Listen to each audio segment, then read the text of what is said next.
So welcome to Group C games of the Live 41 TV series. And this game is going to be Mong versus Snow. Whoa, that's loud. For me, anyway. Incredibly loud compared to everything else that we ever cast.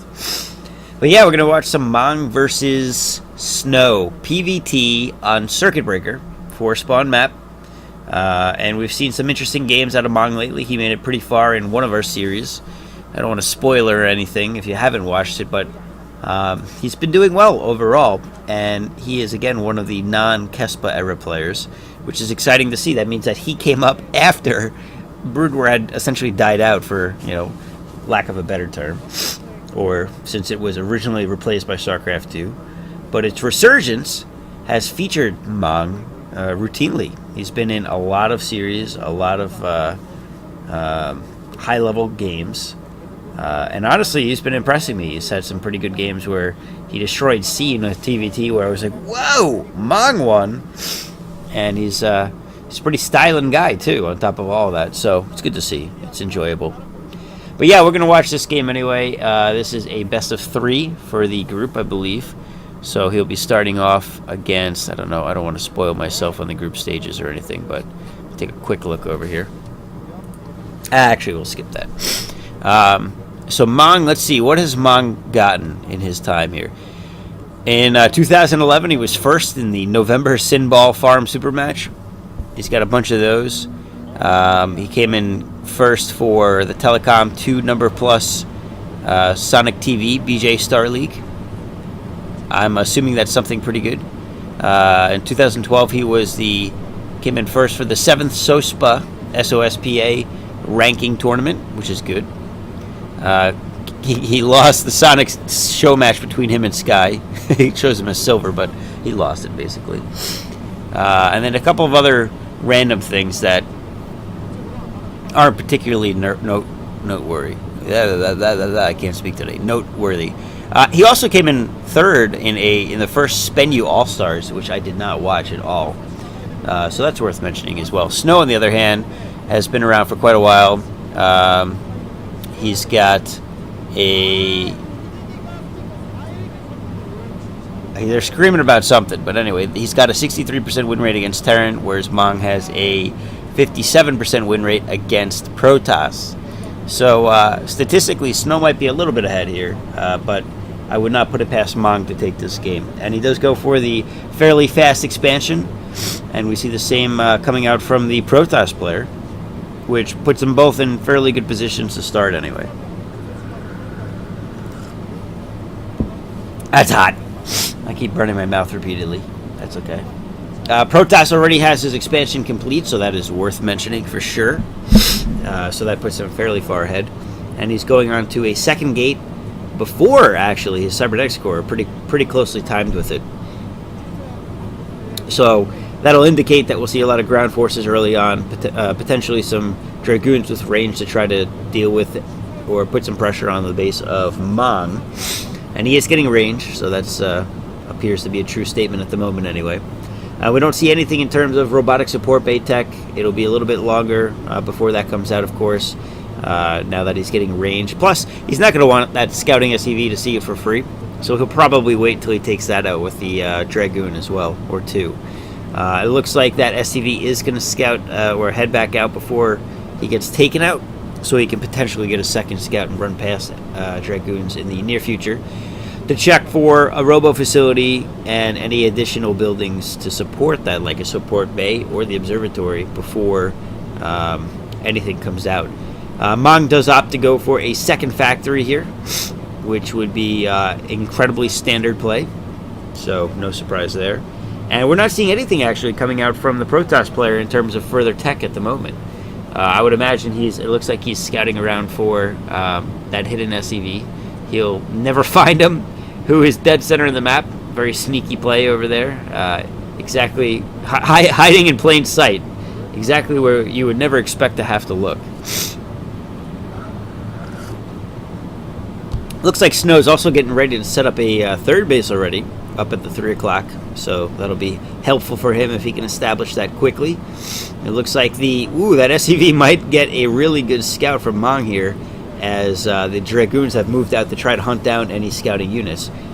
So he is going to move in and see everything here.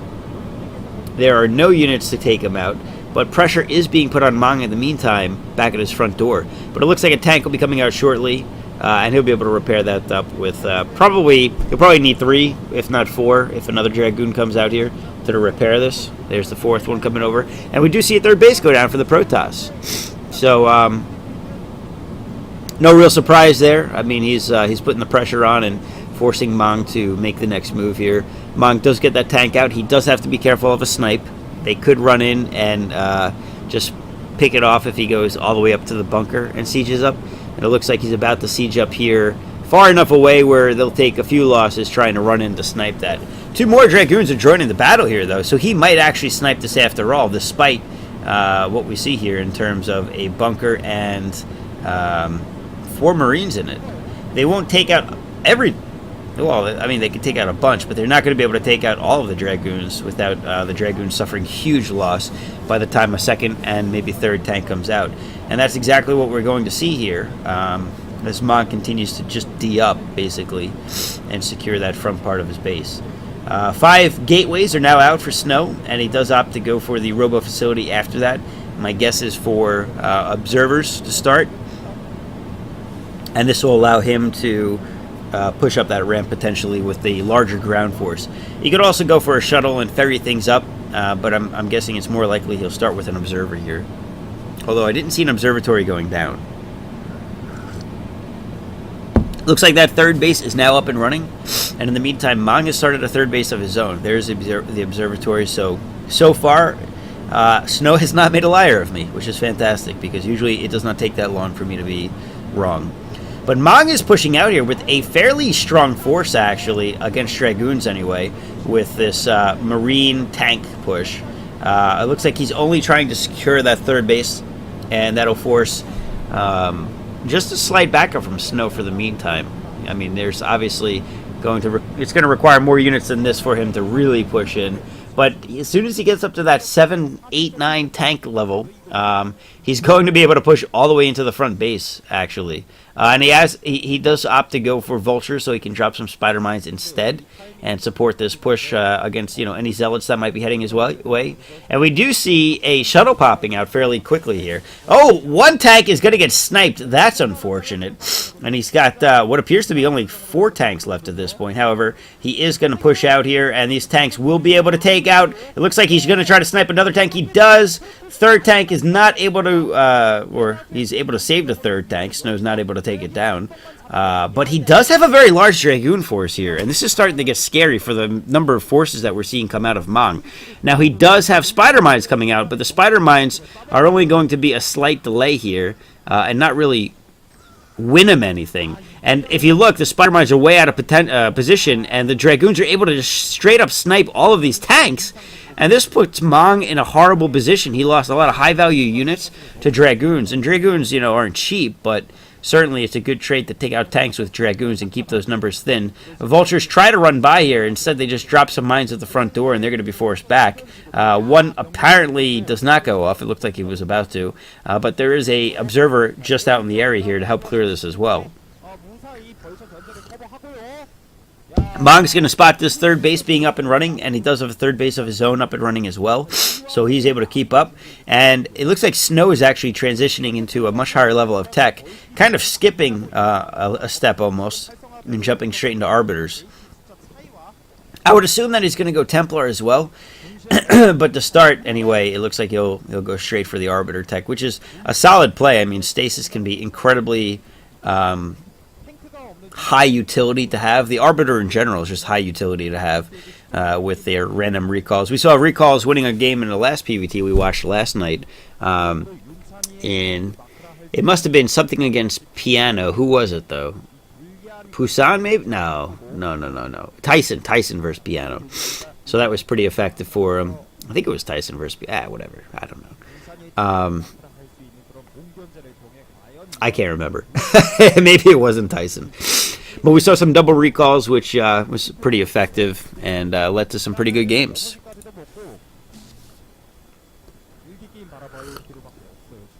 Looks like Snow is also setting up for a 4th base here. Again, you always want to try to stay a base ahead if you're Protoss versus Terran. And every second that Snow does not take the initiative here to push out, this gives Mong time to essentially build up a solid turtle. And it doesn't take much to turtle this Terran against Dragoons.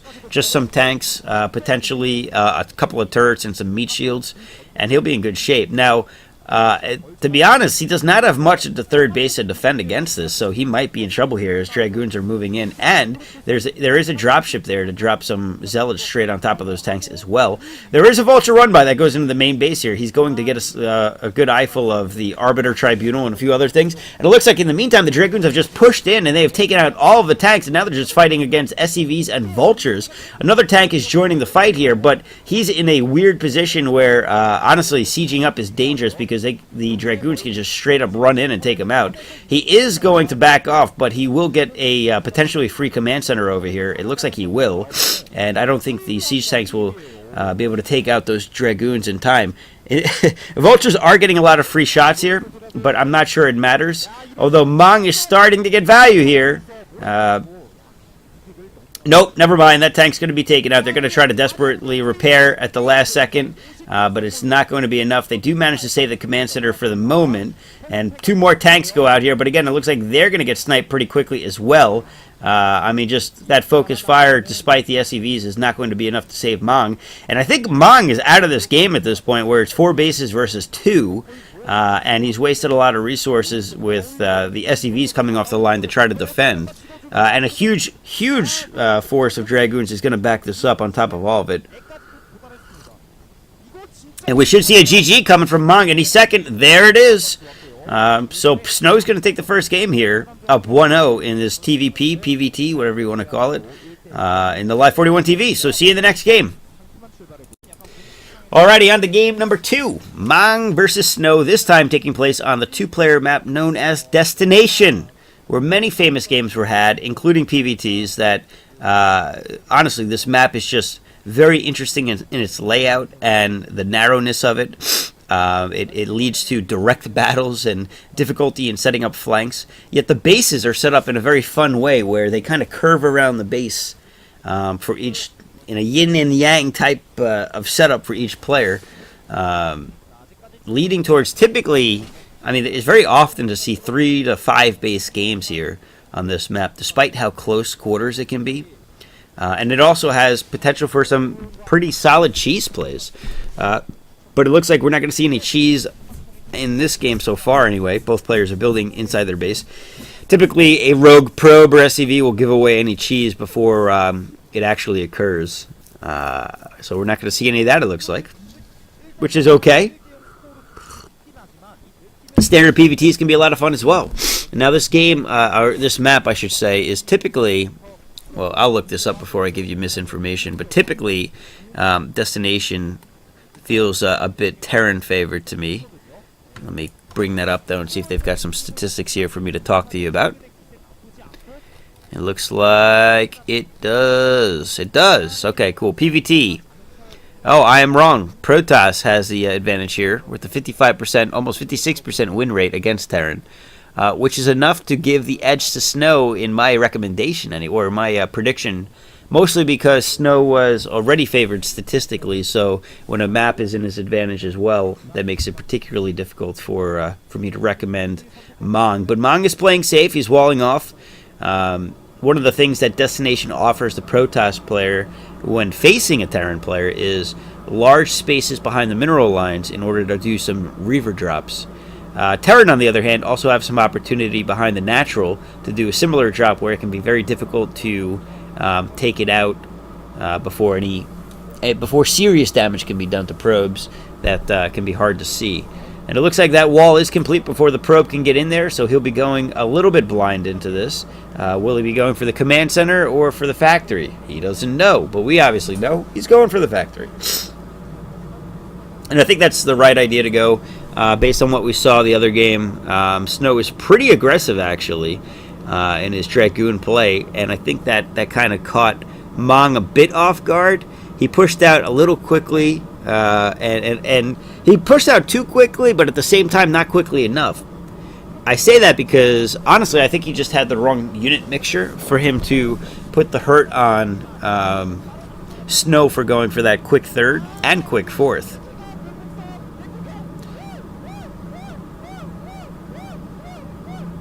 Do you guys hear that, or is it just me? That was ridiculous. It was barking.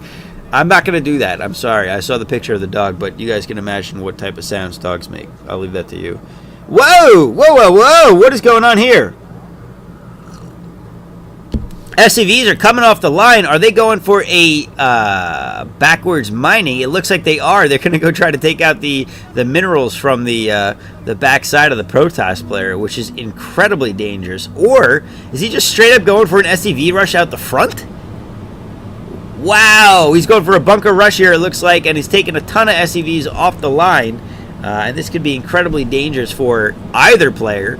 Mong, if it doesn't pan out, that is what we're going to see. SCVs are ready to protect the one that is building, but there are 2 gateways. And 2 gateways will be pumping out these Dragoons, which should be able to deal with this. He already gets a single SCV kill, although he does get caught up here. That's pretty huge, actually. That Dragoon is taking a lot of damage for free, and there's a Vulture and Marines popping him. And it looks like the Marines are going to take one out. And now Mong is just going to straight up push inside the base here. Unfortunately, he is going to see the double gateway, and that may force him to back up. Yeah, he's going to back up because he doesn't know when the next set of Dragoons are going to make their way out on the field. But this is going to punish the Protoss player significantly. Protoss is getting range at this point, but it looks like he's going to lose the Nexus, almost guaranteed, as there are plenty of units here to take that out, and a couple of SCVs head home to get back to mining. Yeah, there is no way he can save this base. That timing was perfect for Mong. He didn't even know what was going on outside the fact that there was an expansion, or he assumed it. And he gets a Nexus for free, putting Snow way behind this game. And he doesn't. I don't think he's got an expansion of his own coming out. He does not.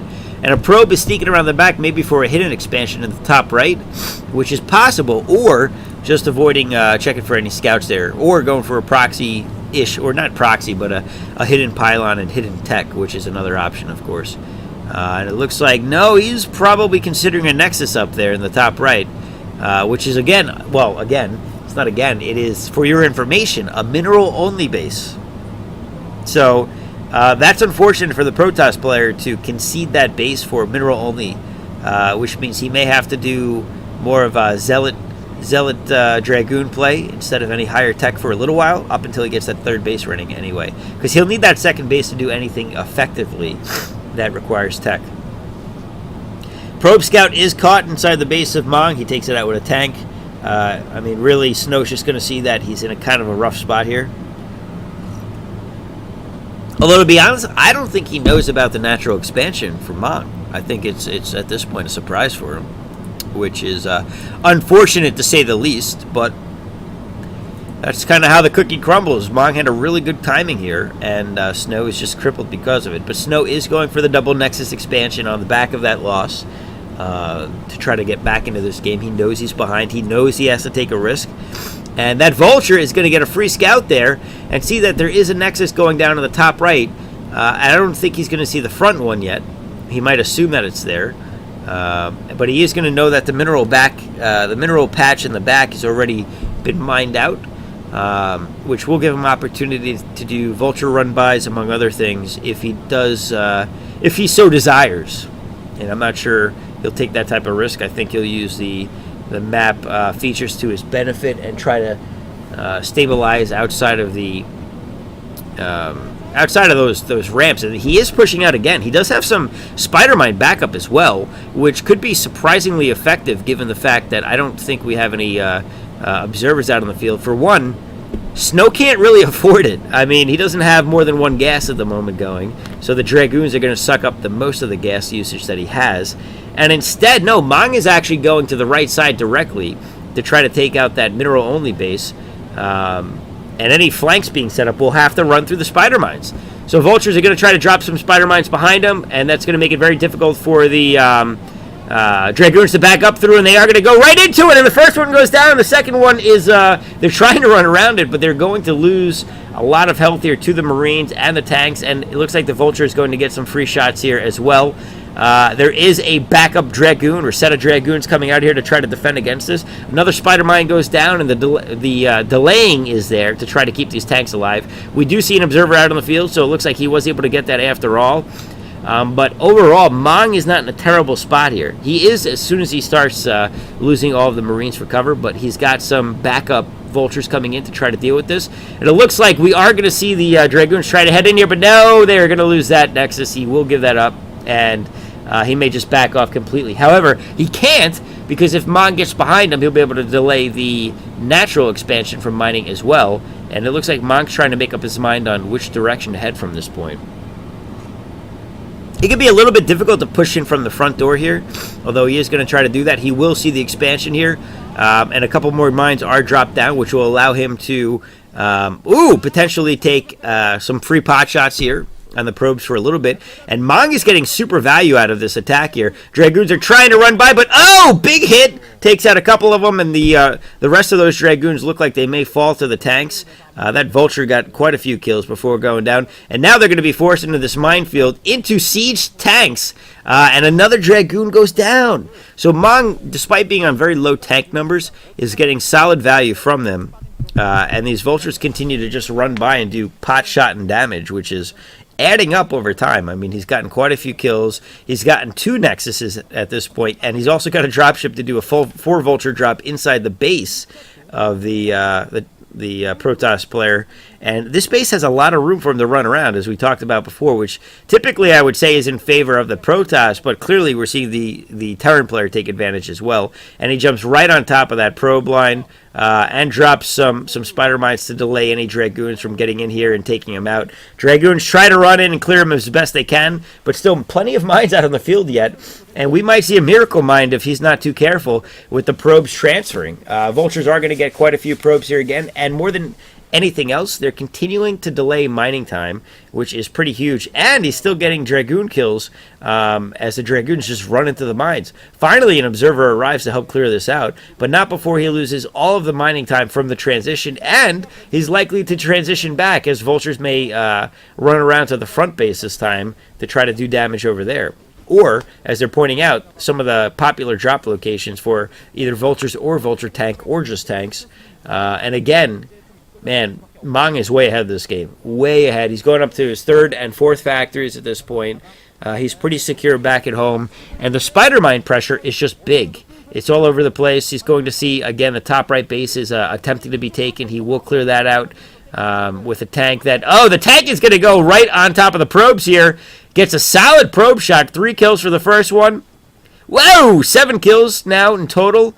He gets another. He's at 9 kills. And Supermine. Oh, wow. That was close. He gets taken out at the last second. Looks like that tank will be taken out, but not before a Vulture gets in and continues to harass 2 Vultures. And continues to harass in the main base. And Snow cannot catch a break. Mong is doing a great job here keeping the pressure on. And that Vulture has 3 kills on it. Another 3 probes, which is incredible harassment if you consider how many probes have been lost this game. It's well above. It's got to be close, if not above 20, I would think. I haven't been keeping score with a tick list or anything, but I would imagine it's pretty high up there. Factory number 5 on the way. Science facility as well. The tech is ahead. The units are ahead. The harass is ahead. The bases are ahead. And Snow is behind. So really, we're looking at a tough position to come back from if you are a Protoss player. A little painful if you're a Protoss player. And we even have a Wraith out to deal with any shuttle drops. So just very solid play by Mong, making sure that he stays ahead. He is ahead. He wants to stay ahead. And Protoss is desperate in trying to get a 4th base up here and potentially a 5th base at that 9 o'clock location. Or at the very least, he's scouting it out. It looks like the majority of the mines outside of the main base for Snow have been cleared out of this. At this point.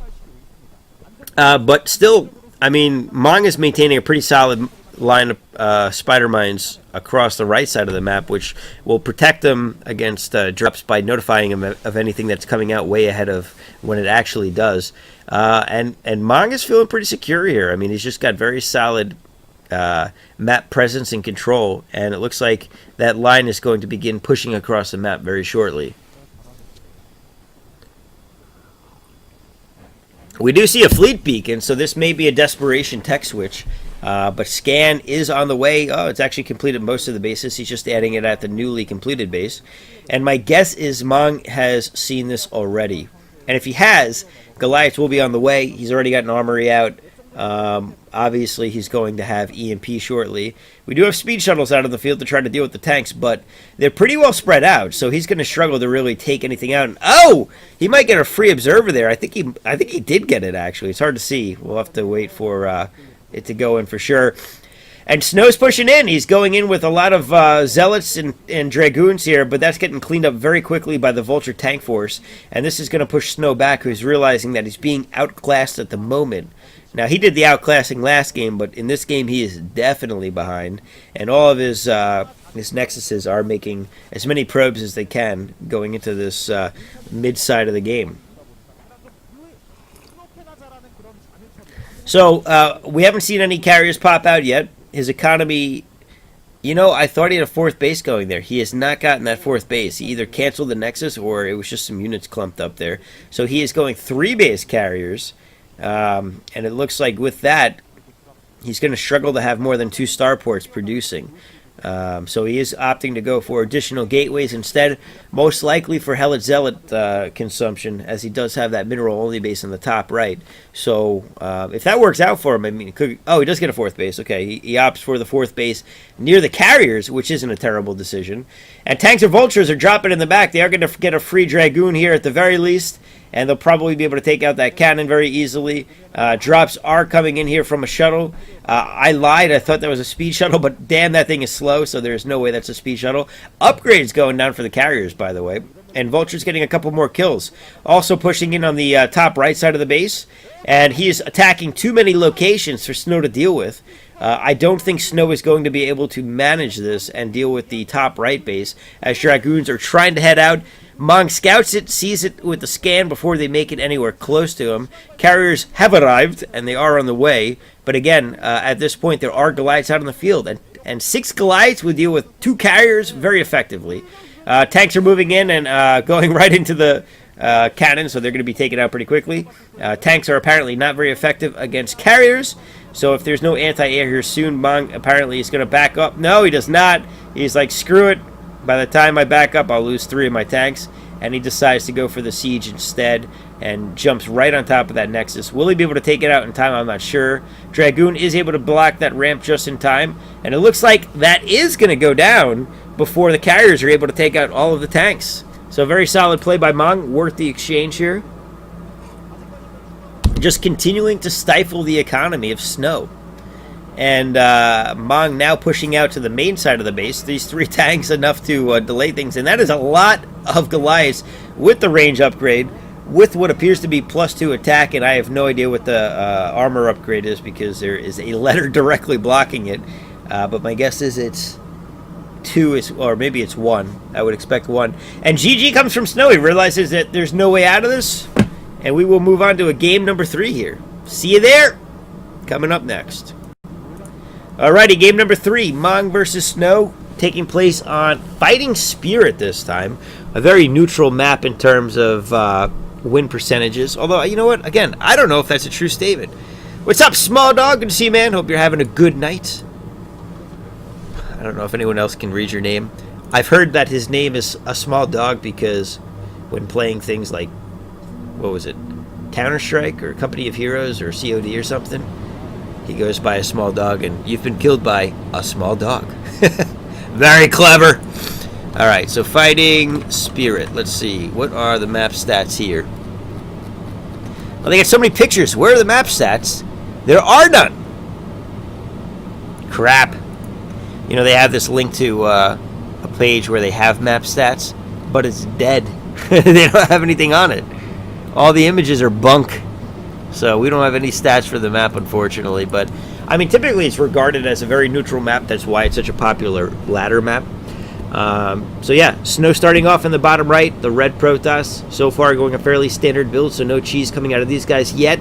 Mong, on the other hand, also going a standard build. Makes a supply depot. So, supply depot into barracks into... I don't know. Will we see another bunker rush? It paid off really well for him in the last game. And honestly, it's the same build that mine goes game after game after game after game after game against Protoss. And if it's not broke, maybe don't fix it.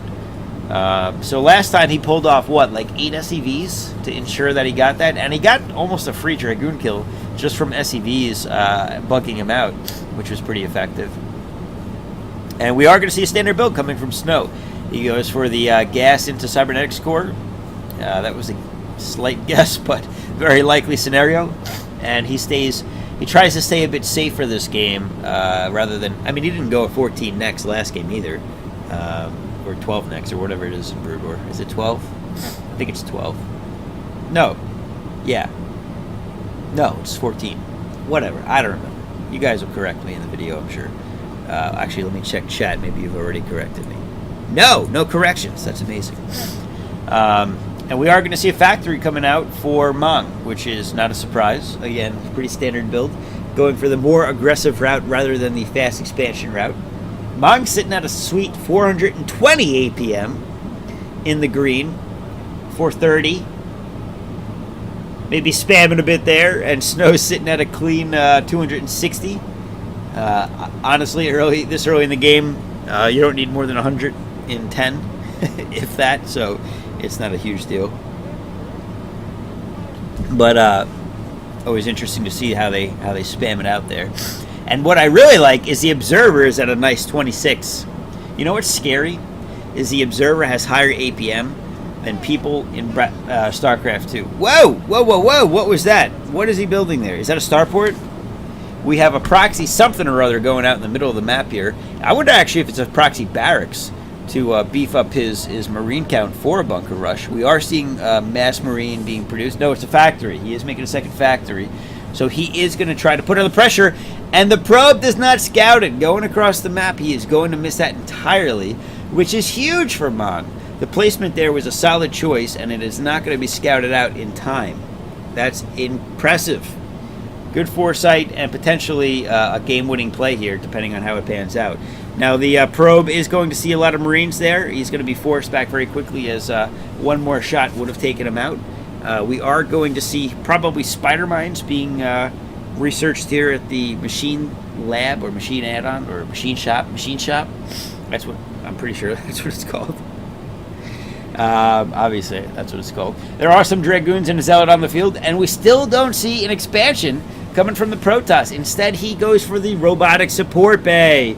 And the SCV is only going to scout the fact that there is no expansion, so Mong may have sniffed this out. He may have gotten it.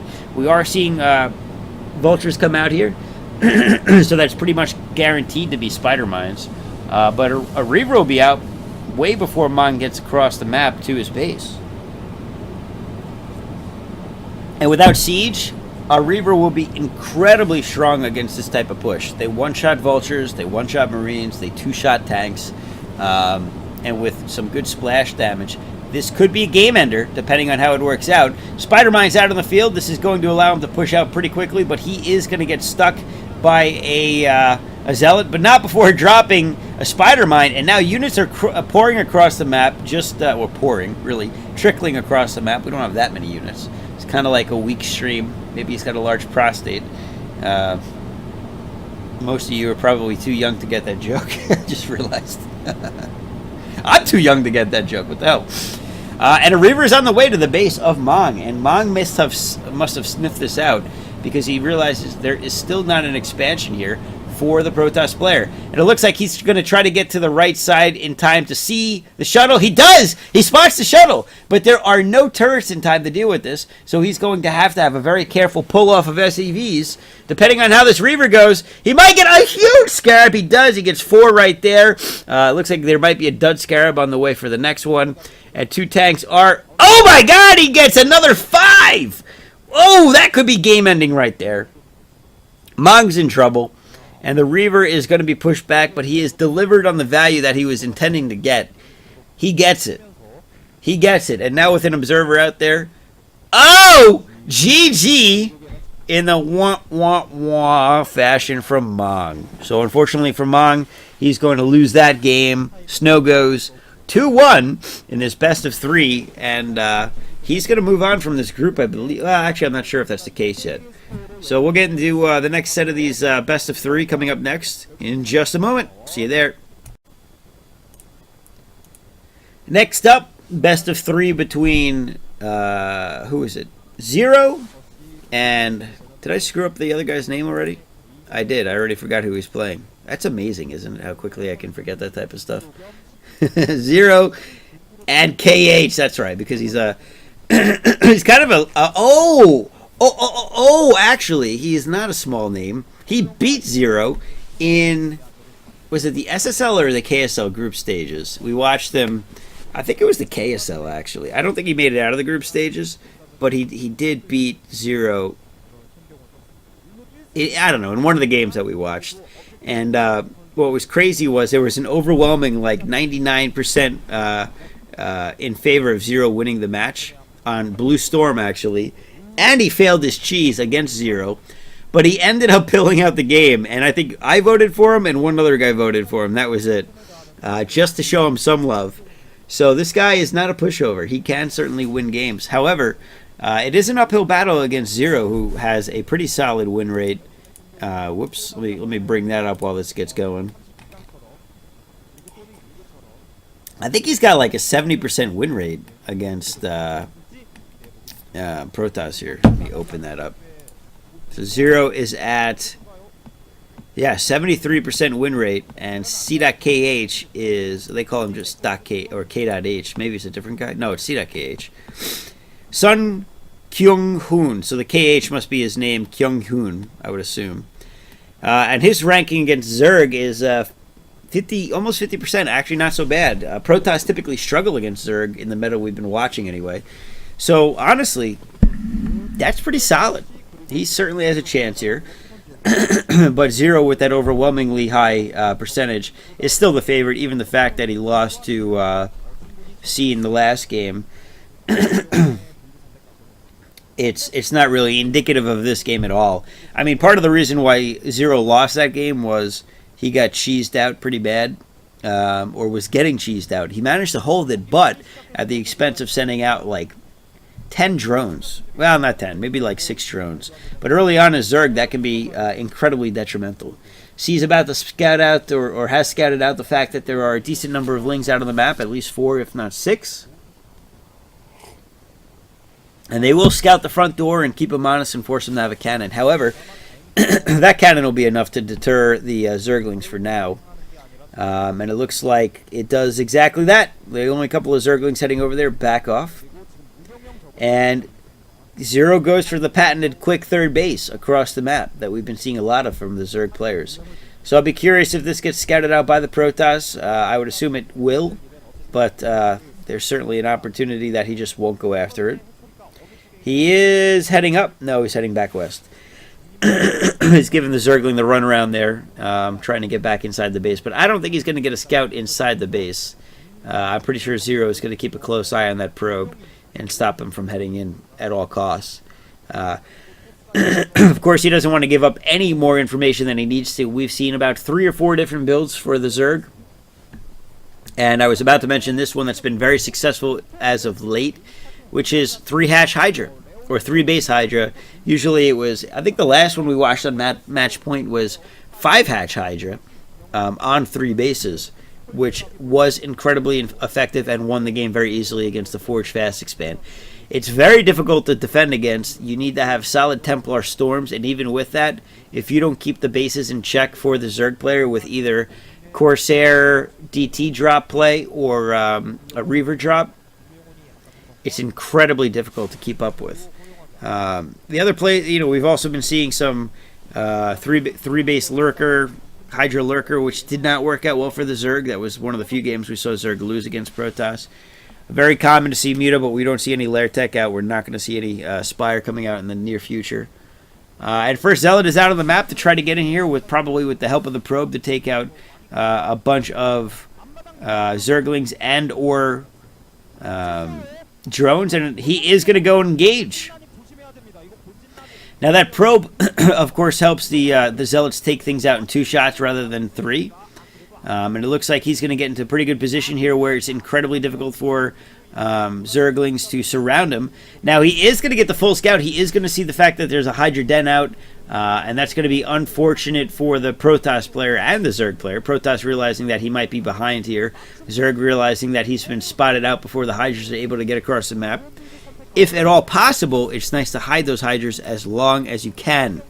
The longer you hide them, the higher the surprise value that 2 or 3 control groups of Hydras can get you. I've not seen anyone wait for 3 control groups, but 2 control groups can do a lot of damage against the cannon defense. So we are going to see the Robo facility version of play here, with Reavers to try to defend against this rather than Templar. And also the shuttle play that might be effective for getting out a hidden expansion because he is contained. Could be effective as well later in the game. We're not going to see that early on. A couple of Hydras begin to peck away. There is a Stargate out as well for Corsair play. I'm kind of curious what that building is right under the robotics facility, if it's a robotics support bay or other. They're not giving us any vision on that. One Corsair is out on the field, but it was a pylon. Okay. More cannons going down, and unfortunately that's going to be at the expense of the Forge, most likely. As soon as range is completed anyway, he'll be able to... looks like it is. Actually, I don't know if you need range for that. I think you do. I think you do to outrange the cannon from that position. 4th hatchery going down for 0 as he begins to macro up, and we do have 7 cannons here, and Zerg is going in for it. He is being met with a lot of probe resistance. He gets 1 cannon. There's still 6 on the way. 4, 3, 2... no, the Zerg backs off, and he is going to pick off a couple of probes as he backs off, and then uses the... well, he kind of uses the Overlords to absorb a couple of shots there, but he's picking off a free pylon now. And honestly, Protoss is in trouble. Good thing he put that backup pylon to deal with losing that forward one. He sensed that coming quite a ways away. And the Reaver is now out, but this Reaver is in danger of being picked off very quickly. It looks like he's going to go after the cannons instead. The first scribe goes down. The next one's probably building, gets another Hydra out there. Looks like he's only got 2 kills on the Reaver at the moment, though. I'd like him to click on it if they wouldn't mind. Second Forge is built, which will allow him to recannon up. But he is stuck on 2 bases, and Zerg's going on 4. Single Corsair still out on the field, not doing much of anything. Keep in mind the Protoss also lost mining time with sacrificing some probes to deal with that. He does have +1 upgrade on that Corsair, which could be bigger later on if he gets a critical mass of them to take out Overlords. But at the moment, he's really just in emergency mode here, trying to build cannons. He is getting the upgrade at this point for that +1, most likely for ground weapons, or pretty much definitely. And he'll be able to defend that with that Reaver for quite a while, which is in a pretty solid spot. He did only get 2 kills with that Reaver. That's unfortunate. He needs to get more value out of that. Hey! Whoa, that scared the crap out of me. Mickix, or Mickey. Mickey X. Mickey X. Thanks for following the pub, man. Cheers to you. Bring us to a nice round 240 followers, so awesome.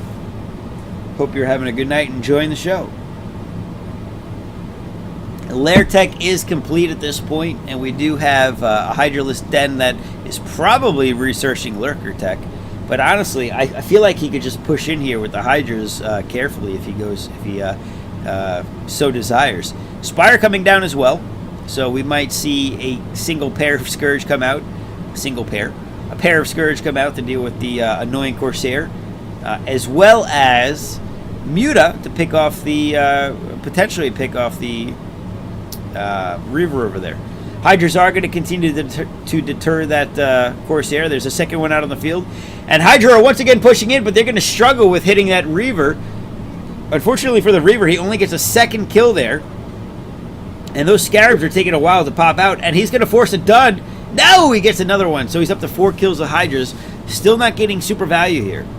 But he is continuing to delay the push in and making it difficult and scary for the Zerg to do so.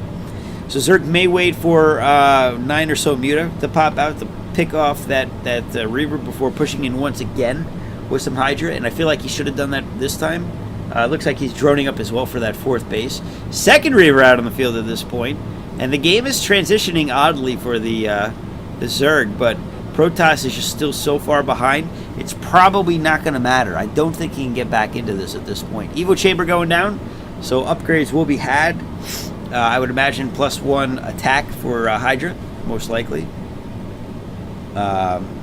which will help deal with pretty much everything. Corsairs, Reavers, cannons, all that good stuff. And those cannons are exposed, or the lack of cannons are exposing that forge as well, although the Reavers backing up should protect it again. Spire's done. We're not going to see any Muta at the moment, after all. Maybe some Scourge coming out. There is a DT out on the field as well. There is a Shuttle out on the field as well. So it looks like we're going to see a DT drop in the bottom part of the base, but I think this may get scouted by the Overlord. Oh! I don't know if it did, actually. And it looks like he's not sure if it did either. And he backs off momentarily, realizing that this could happen. He could get caught. I guess he realizes that it was caught. Zero saw it, although Zero seemed to pretend that he didn't and just let that Overlord hang out. But, yeah, I mean, Protoss does not fall for it. He realizes that, Seed realizes that he's been sniffed out or just plain old spotted. So he decides to back off before the Hydras can pick it off or Scourge. And, oh, no! Once again, Hydra are in position to try to deal with this this unit running around the map here, this shuttle.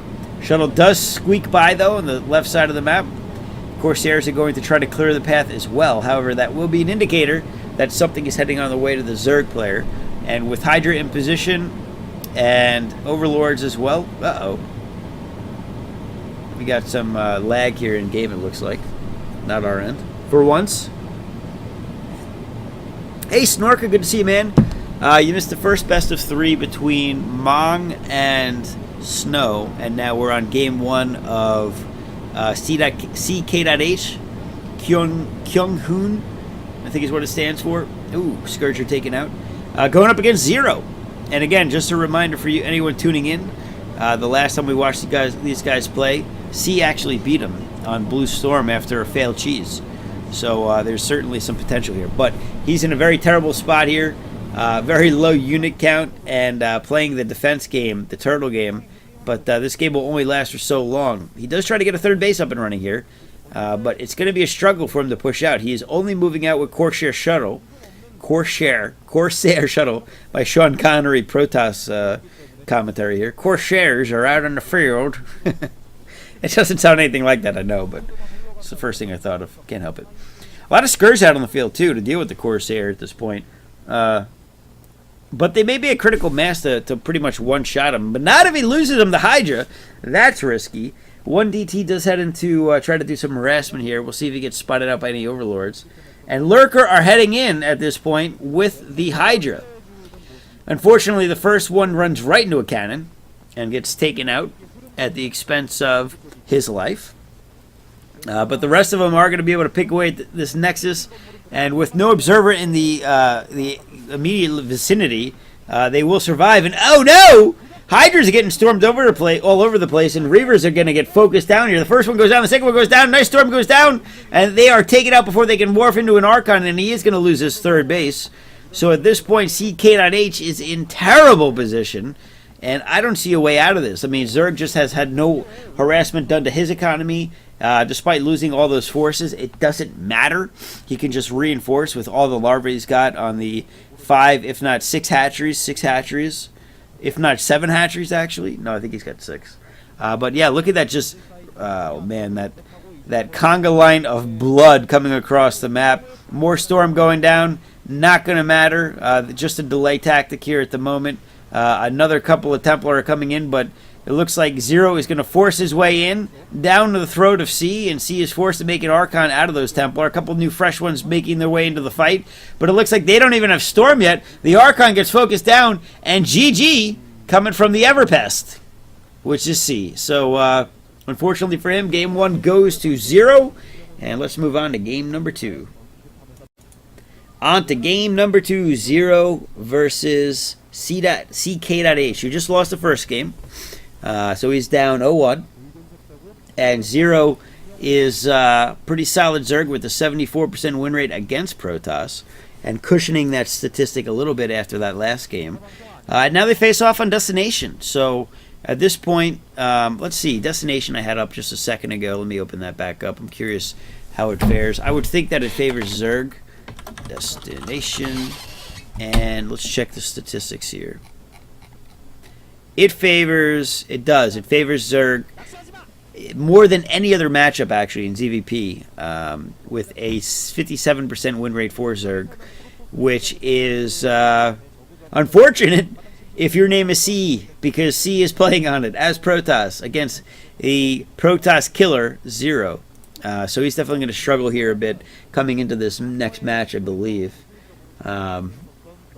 We'll see what he can do. While this game gets started, I'm going to update the follower account here. So we're up to 240 after that last follower. So thank you very much to Mickey.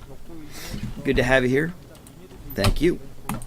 And that's incredibly difficult to see, isn't it? I should probably change the color of that while I'm at this. What should we do? Nothing to talk about in the game anyway at the moment. So let's do... Can I not change the color? Oh, there we go. I can't change it. Oh, there it goes. A little darker. Let's try this. That doesn't help at all. Whatever. Let's get to the game here. Protoss has got a scout on the way. He will see the fast expansion coming from the Zerg. It looks like it was a 12 hatch. Forge fast expand play. Very normal here. This could be a difficult map, though, actually, to forge fast expand on. If you, I mean, these guys are very well practiced, so they're going to be able to. Red would be good contrast. That's true. But, yeah, it would stand out a lot. I'll fix it later. That's okay. It's not that big of a deal. But, yeah, getting back to the wall, it can be difficult to wall in as a Protoss here and protect your gas. Because, really, you want to prevent the run-by going into your main base. At the same time, you want to reach the nexus so that the mineral line is protected.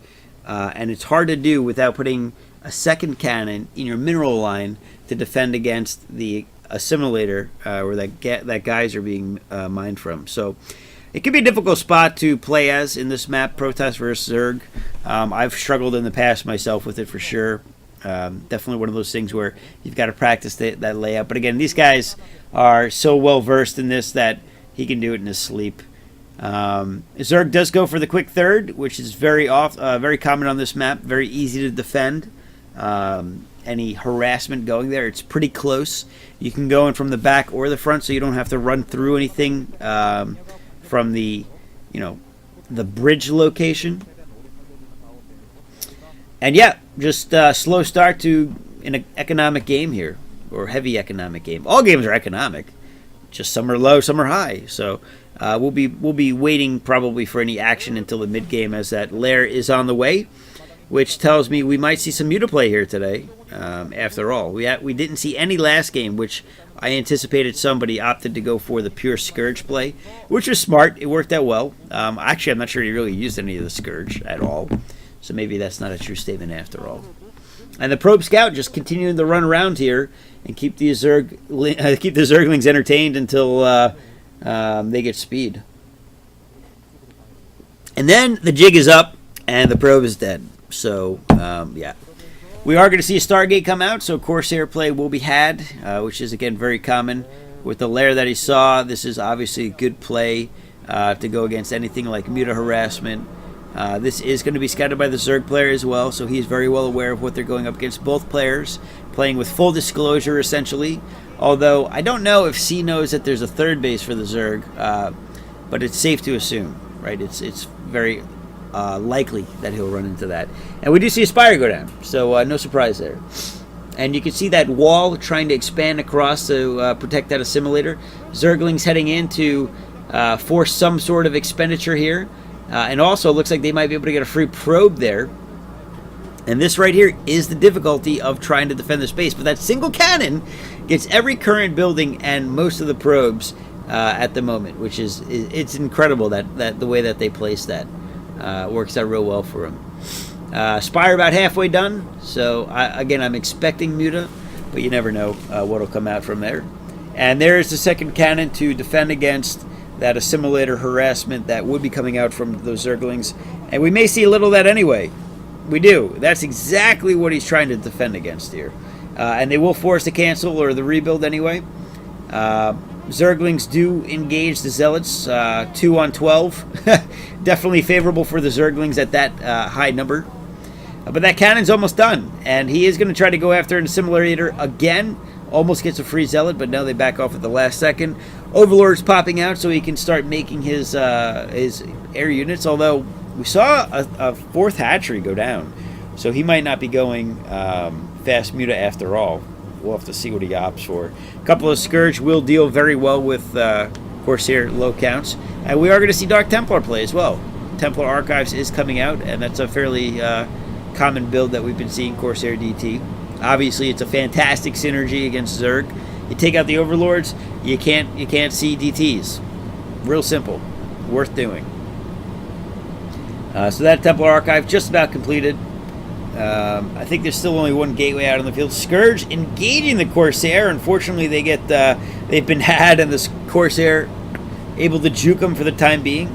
But it looks like they're going to try to cut them off at the pass. No, they are following behind, so that will probably force a Corsair to go all the way back home here to the cover of a cannon.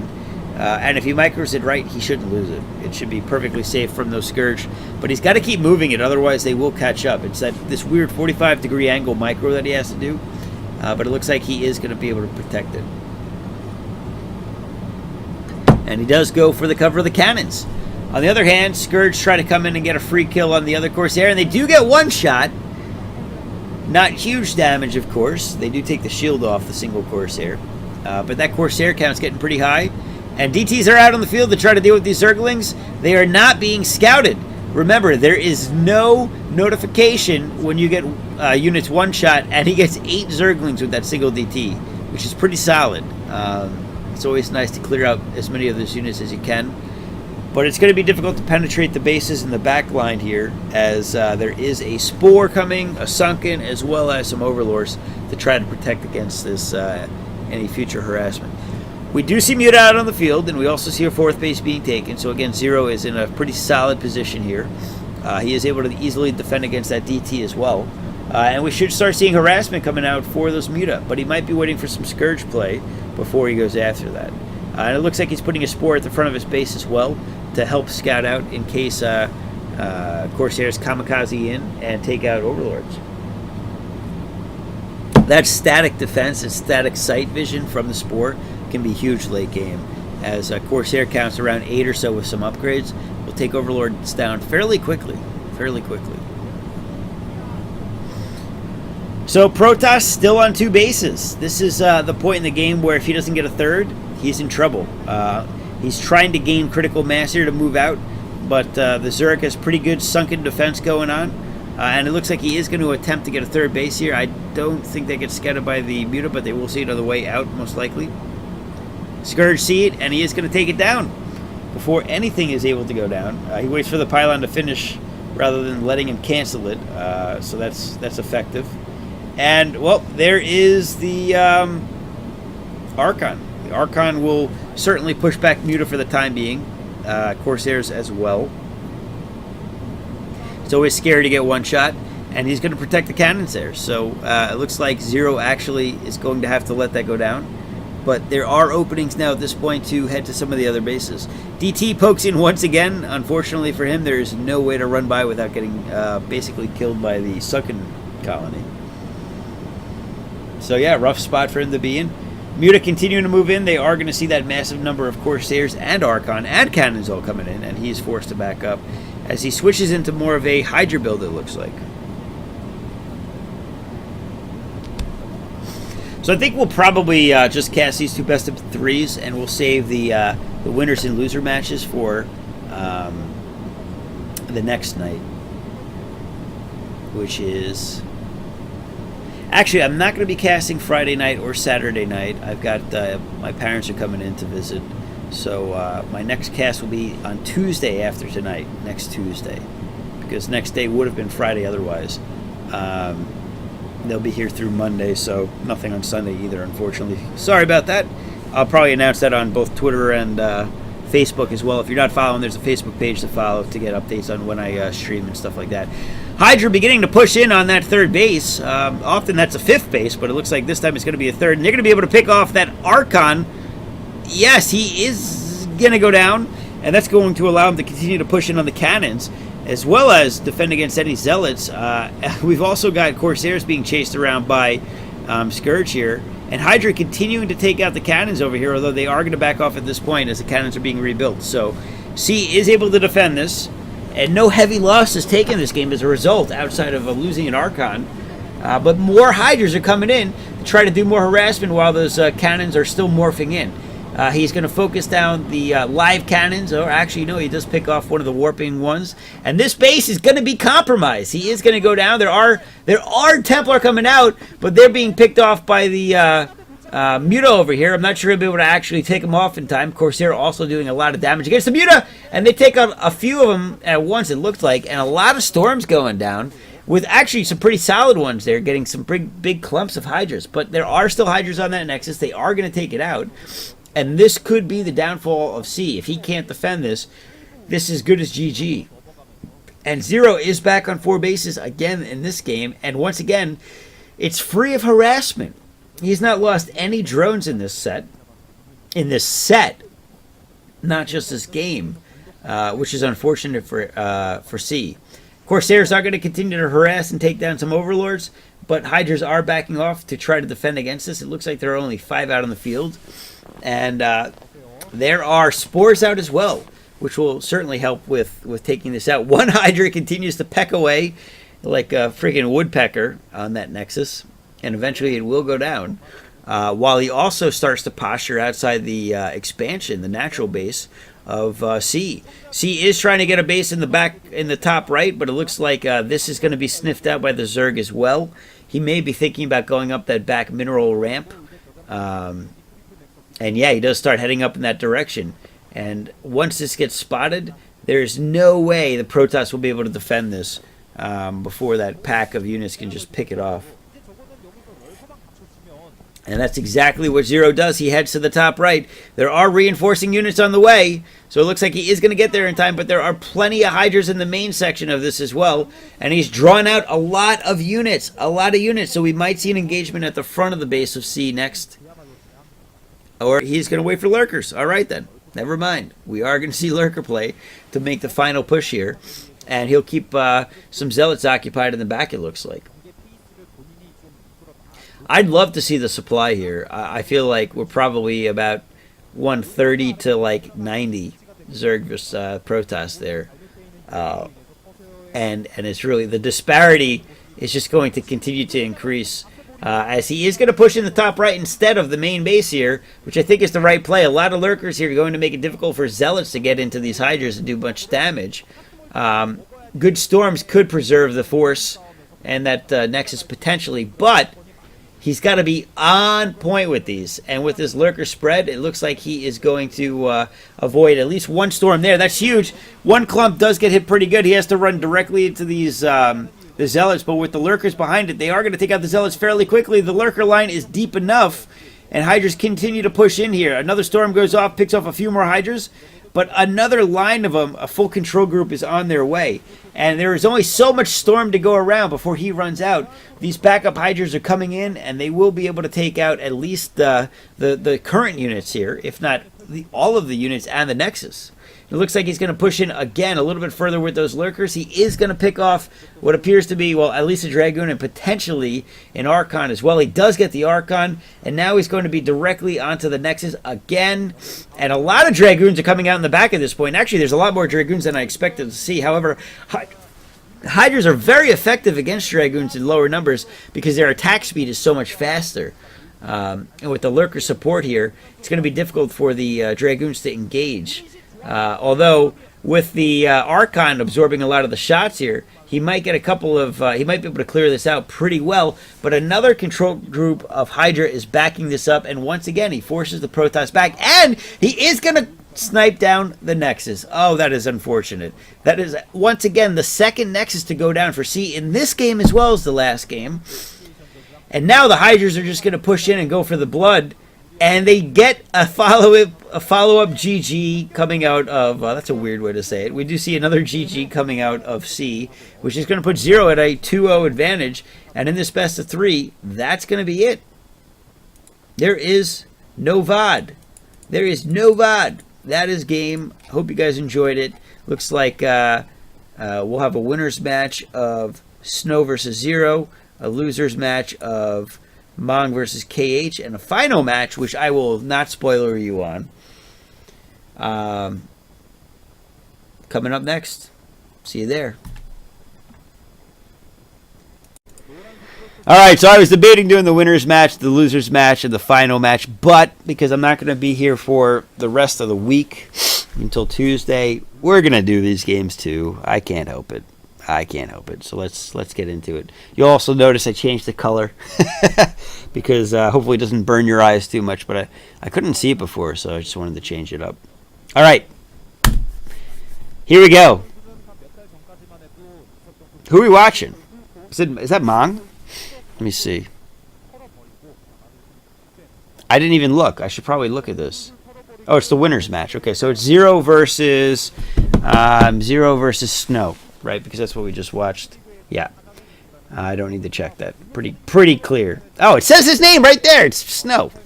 Why didn't you guys tell me that? Now I look like a fool. I do it all the time, so it's not like it's a new thing looking like a fool. Now, Snow, let's look at Snow's win rate against Zerg, because we actually saw him beat Terran earlier, but I'm not sure how he fares against Zerg. And again, Zero is a pretty solid Zerg.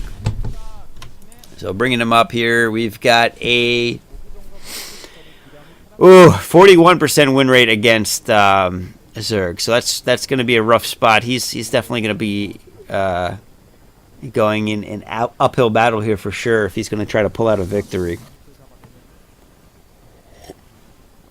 Looks like Zerg decides to go for a overpool. It appears anyway.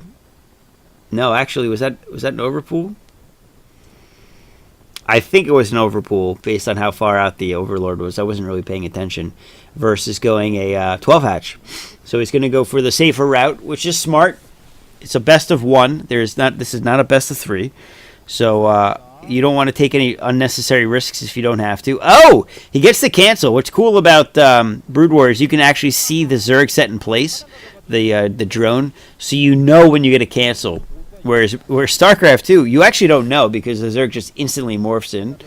But you have that one little animation frame that the drone gives in extra time for the probe to disrupt it, which is unfortunate if you're a Zerg player and it happens repeatedly. That's always frustrating. Drone Scout coming out here to see what's going on at the Protoss base. He does not know the location yet. It looks like he assumes he's cross-map. He must have spotted it coming across the map. I guess with an Overlord? I guess. And yeah, he's going to head right in there. He's going to see the Forge fast expand. And curious if we'll see a quick third base coming out of the Zerg as well. Looks like we do. It is going to be a cross-map position type deal, as we've seen a lot. And again, we've talked about this a lot, but it doesn't it doesn't appear to be a hidden base so much as an easy to defend base and an easy to defend fourth once you get the hatchery actually up all the way and running.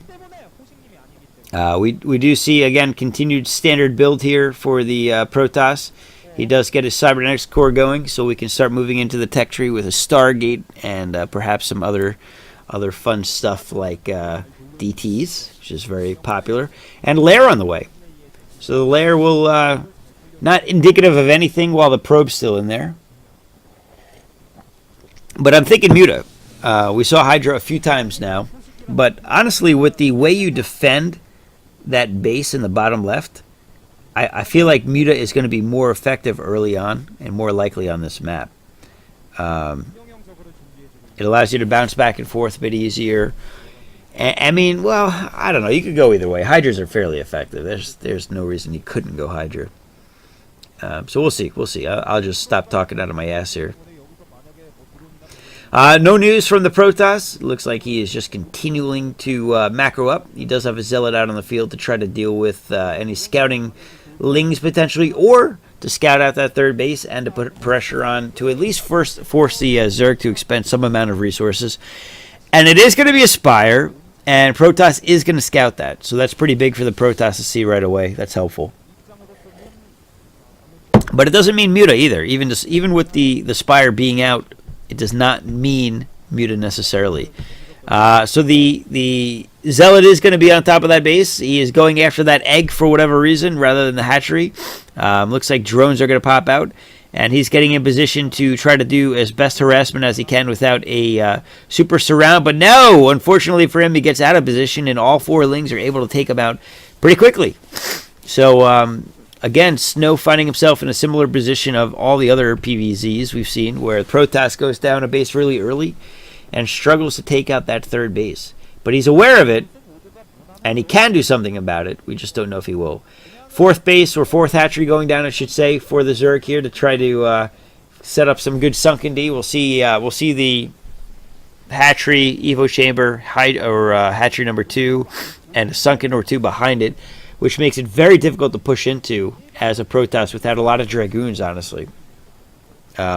We do see the Citadel, and I'm not sure if he's going for Templar Archives or not. I would assume so, based on the fact that he has a Citadel, but I didn't notice the building being warped in yet.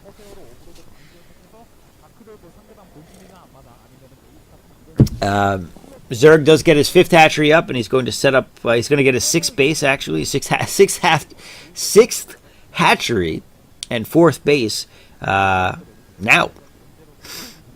So Protoss is getting to the point where he's got to start doing some level of harassment, start punishing the Zerg for being greedy, and this is where the difficulty comes in. And why I think we've seen a lot of Protoss struggle against Zerg in the current meta. Looks like we do have 2 gates, maybe a 3rd one coming up, potentially. He's thinking about it.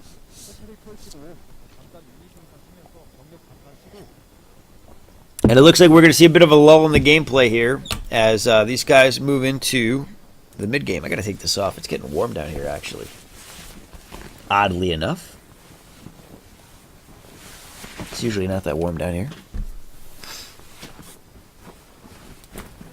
There we go.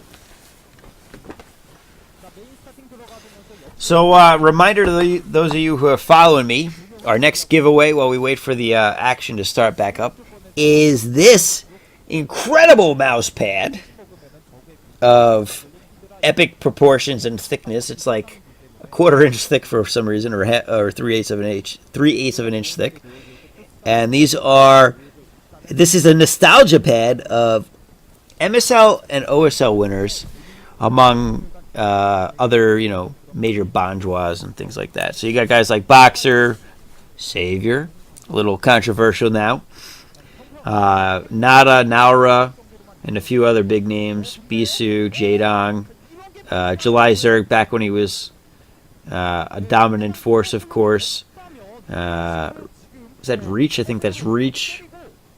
And a few other guys. So we'll be giving that away at 500. We did finally pay out on the 200 giveaway. It took a while, but Pro Cyanarch did get his game. He got CSGO, the last giveaway we did.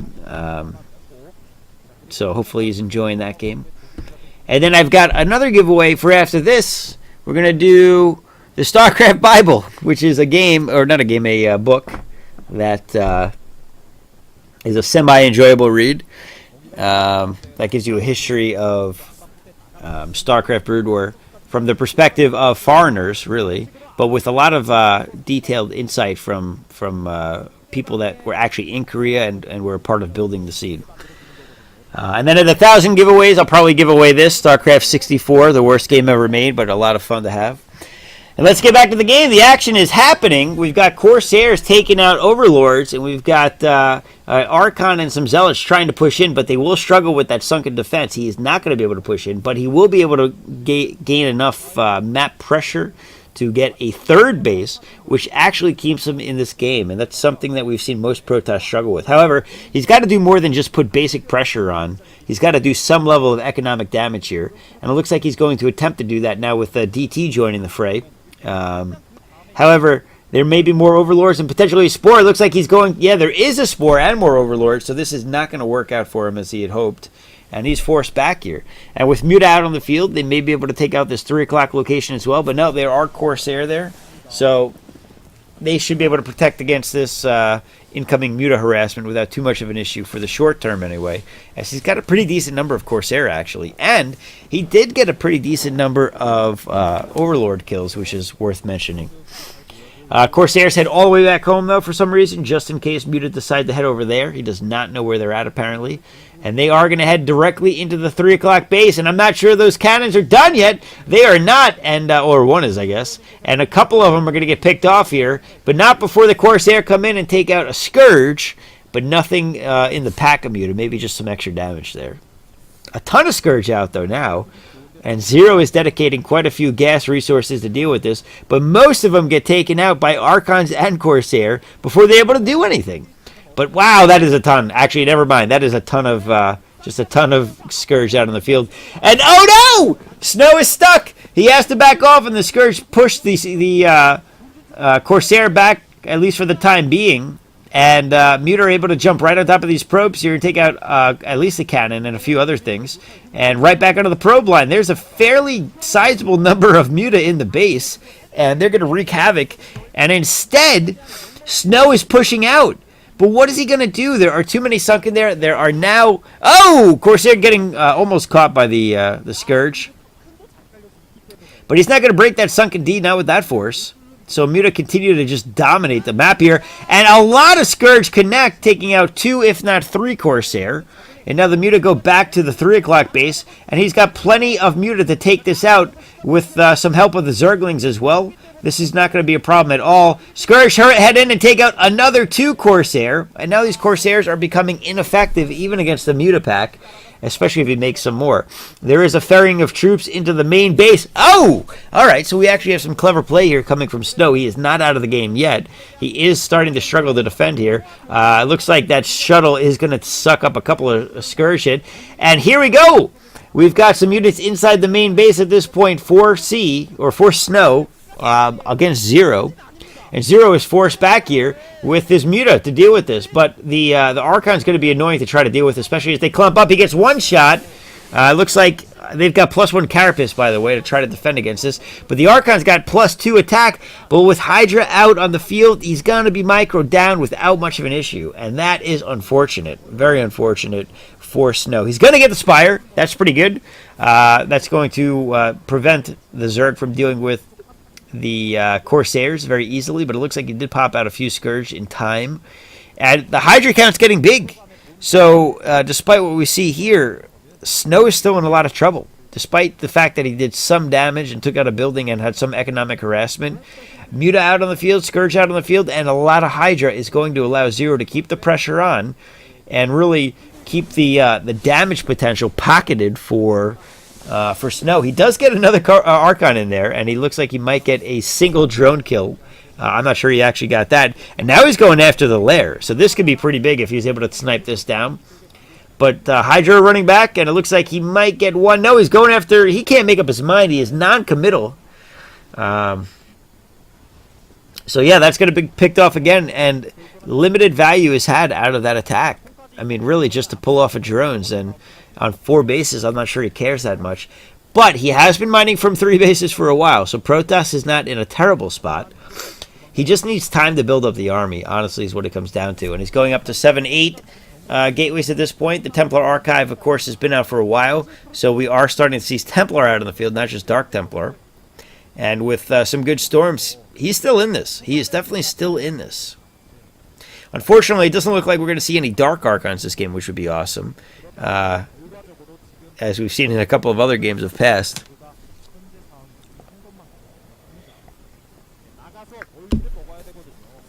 So anyway, sorry, I was just catching up on chat over there. YouTubers are probably like, why does he stop talking randomly like that? Reading chat.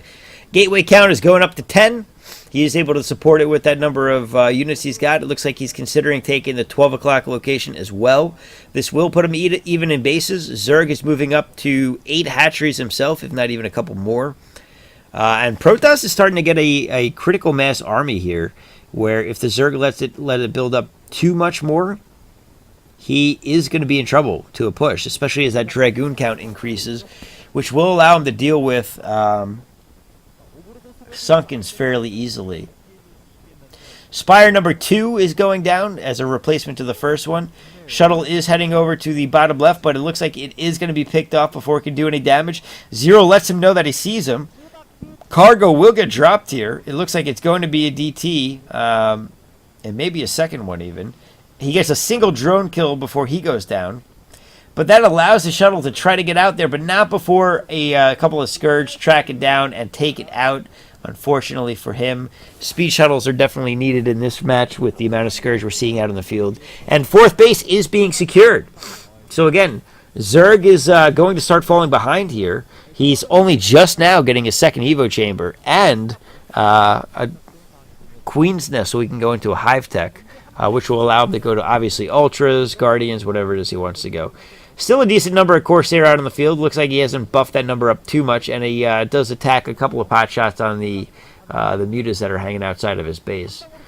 So this game is getting pretty big, honestly. Lurkers out on the field as well, so we've got a variety of tech from both players. And the Sunken D continues. A lot of cannons going down as well, additional gateways as well. So he's not taking any risks here, and he's going to try to defend this at all costs. And now if he can push out before Defiler play starts up, this will put him in a strong position because those cannons will be effective against Hydras, Lings, anything trying to run up that ramp, basically. Corsair's getting another Overlord, which will allow DTs to will provide some cover to the DTs. More storms going off, getting a few Hydras and some of the Muta going down. And the push is strong. He is going into this base. There's no Nidus Canal, so the backup has to come from the other side. This is going to result in a big flank, though, that the Protoss has to be wary of. And I think he realizes this might be incoming because he is not seeing units behind the Sunken line. And Lurkers are just backing up. He's got a couple of he's got a couple of Corsairs, but he also has a couple of observers to scout this out and any Lurkers that might be out in the field. They may get picked off by the Hydra, but no, the Hydras are forced back, and some Lurkers are being killed in transit back to the main base here. And again, pressure is being put on by the Protoss. Snow is doing a good job here. He's really keeping Zero on his toes and relegating him to his staying within his bases. However, a fifth base is going down from the Zerg. Another great storm over there, by the way. Catches a lot of Hydra. And a couple of Lurker in the process here. And those, we're seeing exactly what we were talking about earlier from those Dragoons, which is snipage of the Sunkenage. So far, they're showing their value. And they're also very effective against Lurkers with that range. They're only going to hit a couple of Dragoons at once when attacking. If they're in an arc, they're going to hit only one. So back to the left again, it looks like. Bouncing back and forth here. Just, again, continuing to pick off buildings. There is a decent force here to deal with this. And he is probably running low on storms. But instead, he's going to go for the snipe on the 6 o'clock location base number 5. And Zerg's going to have to just let this go. So he's on 4 base against 4 base Zerg. Defiler Mount is finally out. So his timing is getting very tight here. He's got to beat the Consume out before well, if he doesn't beat Consume out, he's not going to be able to push easily on any of the bases here anymore. So really, he's got to capitalize on the tech disadvantage that the Zerg is finding himself in. But there are a decent number of units here for the Zerg player. So he should be able to defend this fairly easily for a while.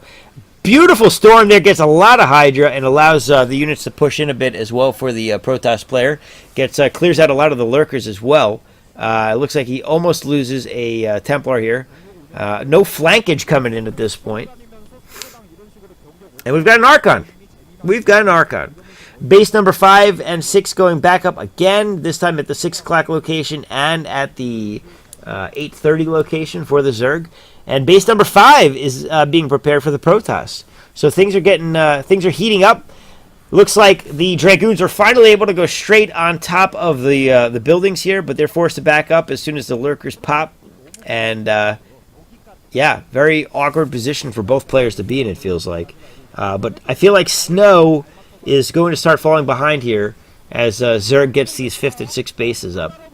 And the tech tree, the tech advantage of Defiler Mount, especially with the number of Dragoons we're seeing. But so far, he's holding strong, and he's taking out a lot of Lurkers very quickly. And those Templar are getting solid value out of themselves. And continuing to take random Lurkers out here. Lurkers are expensive units. Pretty big. And he does scout the 6th base. So a Zealot will stop that base from going up. But Cracklings are out on the field now. Actually, I'm not sure if they got Crack completed yet or not. So more Zealots are coming in to try to back up. But the Lurkers are very effective against the Zealots. Although he gets a very nice surround. So not incredible value is being had there. And he's once again going to push in on the bases of the Zerg player while getting up a 5th base of his own. There are some units in the top left of the base, top left base for the Zerg running around. It looks like some Lings are out on top of that. And they might take out that Nexus. But the 5th base is being taken out again. Oh no, for 0. And this will put 0 in a rough spot. Now that the 6th base has been taken out as well. Oh, they're Muta. Okay, so they're going to be cleaned up with a couple of Dragoons most likely. And it looks like that's exactly what's head over there. Scouts! Scouts! Scouts! Scouts! We haven't seen Scouts yet this year. And they're incredibly effective against Muta, of course. But more than anything, they are the embarrassment unit, the bad mannerism unit that will potentially humiliate Zero into GGing out of this game once he sees enough of them popping out. They're very cost and effective in general, which is hilarious to see. And here we go. Scouts coming in, and they're able to pick off some of these drones. Hydra's about the only thing that can deal with it. But the Hydras are not in the base. They have to run back. Tatterhide scared the crap out of me. Cheers, man. Thank you for following the pub. Glad to have you here. Hope you're enjoying the show. Hope you're enjoying the shouts. The scouts and the shouts, I guess, as well. And we have a counter manner hatchery going down. And GG coming from the Zerg, realizing that he is out of this game. And we got to go back for a second here. I got distracted, and there was something that just went down in the bottom left. Oh, I thought there was a recall. Looks like there was not. It's just a straight up GG. And that is it, guys. That was a pretty solid game by Snow, and he goes to win the winners match here. Very good for him. And we'll see you in game number 11. Start recording. Here we go. Loser match is up next for Everpest versus Mong, and Everpest is against CK.H. The K.H stands for Kyung Hoon, I think, as we saw earlier. And let's look up some stats here. We've got Mong, the Terran Mongster, the Mongster. The man, the mystery, the Mong. And he's going up against the Sea Killer. I like to call him Sea Killer anyway. All right, so let's look up Mong. Actually, I got the wrong guys up here, apparently. We just got Snow up there. So Snow pulled out a clutch game there. I didn't think he was going to win that, to be honest. So Mong's TVP, we looked at earlier, he's at a 57% win rate against Protoss. Pretty solid. And C.KH is at a 46% win rate against Terran. Now, should be mentioned that he's at a 49% win rate overall, and his best is against Protoss, mirror match. So it looks like, just by basic stats, Mong is slightly favored here. Map-wise, they're playing on Fighting Spirit. And whoa! We got a proxy going on. Proxy gateways here as he goes for a... Whoa! We have a double cheese. I didn't do a... Oh, no, we don't have a double cheese. It looked like we did. They threw me off, okay? They screamed, and they highlighted an SEV. So I'm going to claim that one is not my fault, although I wasn't paying attention, so I guess it is my fault. But Mong could be in trouble here because he's playing a standard game. He's not walling off, and this could be dangerous. Now, the only thing he's got going for him is the scout has not found him, and we'll find him last, but honestly, it doesn't matter. The gateway is going to start producing zealots, and they're going to be heading up to the top left as a result of not finding anything in the top right. And Mong currently has only a barracks building. Now, the one thing he does have going for him is he could build a bunker next to his CC to try to deal with this and protect most of the buildings there. Because, again, the bunker does give you some extra range for those Marines. But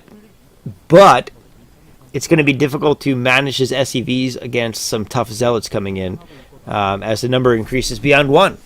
And that harassment, and it can be very difficult to micro Marines against this, but if someone can do it, I actually don't know if it's Mong. I'm not going to say that. I don't want to say it's Mong. I have seen him do it before, though, and pull out a pretty solid victory as a result. Factory going down, another supply depot as well, and he is going to be greeted by this very early probe, and Zealot Harassment goes for the factory SCV. The next SCV jumps back on to continue to heal that. And that Zealot takes a lot of damage, actually. C is not being particularly effective here with his Zealot Harassment. He does take out another SCV, so that's good. But the building placement here is pretty good for Mong. He's able to run back and forth between the supply depot and the barracks and not take any damage because the fat booty Zealots, and I said it again, I know, are not able to get through the buildings just as easily as the Marines are. And that's going to be... now, there are obviously more coming in, and that factory is still not being completed. However... Oh, all right, so now we're in trouble. Now Mong's in trouble as he's trying to micro. He does get one killed, though, and the other is being given the runaround here. Looks like a probe is going to help take out the other one. 2 Marines are down. Probe goes down, though. And at this point, it looks like it's going to be down to just really whether or not Mong can pop out a Vulture. He does spot the proxy. Cybernetics core is down, so we should see a Dragoon on the way out very shortly.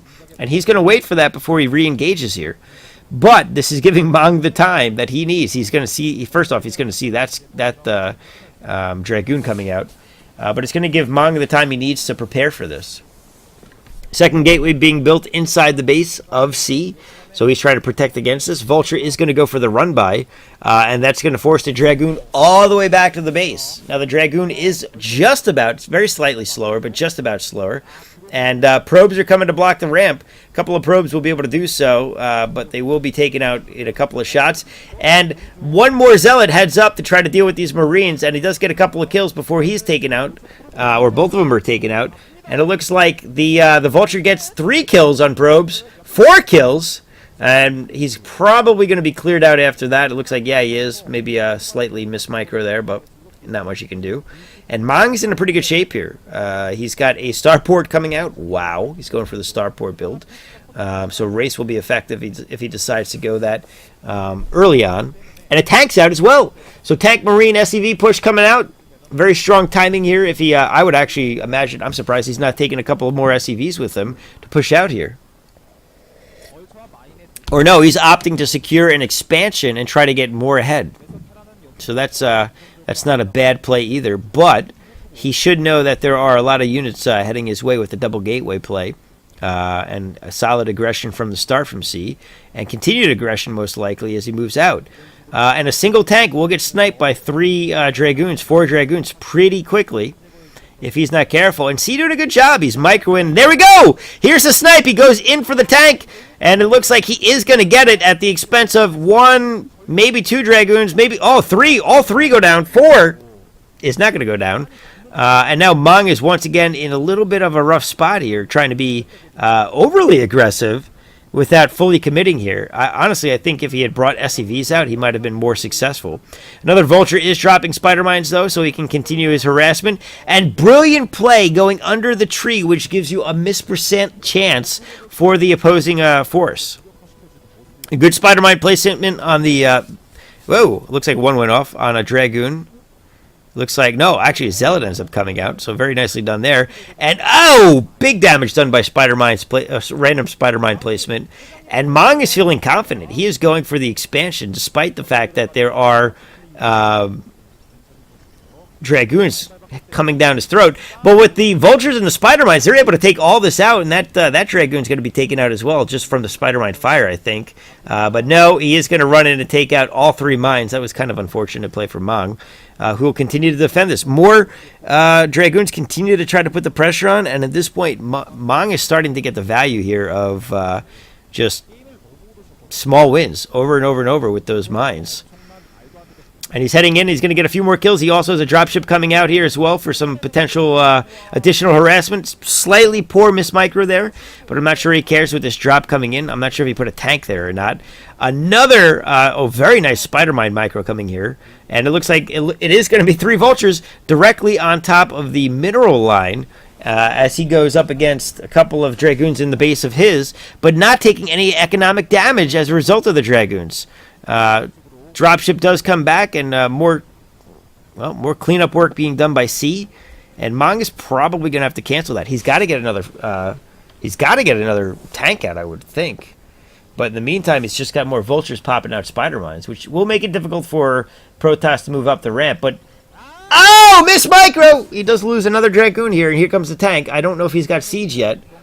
Not super heavy losses in the mineral lines of the Protoss, but it feels like he is a bit behind. Scan coming out as well. Drop number 2 on the way. This is going to get scouted by a Dragoon. 2, 3 of them. They are going to take out that dropship. Whoa! All right, so this game tempo just switched dramatically after that. And now we have the Protoss getting an expansion of his own. And they just pointed out that he's not got anything on gas. He just go right back to gas at this point, saving up probably for that expansion that's now down. And continuing to micro here, he loses another Dragoon, unfortunate for him, but he's making progress, sending more in at this point.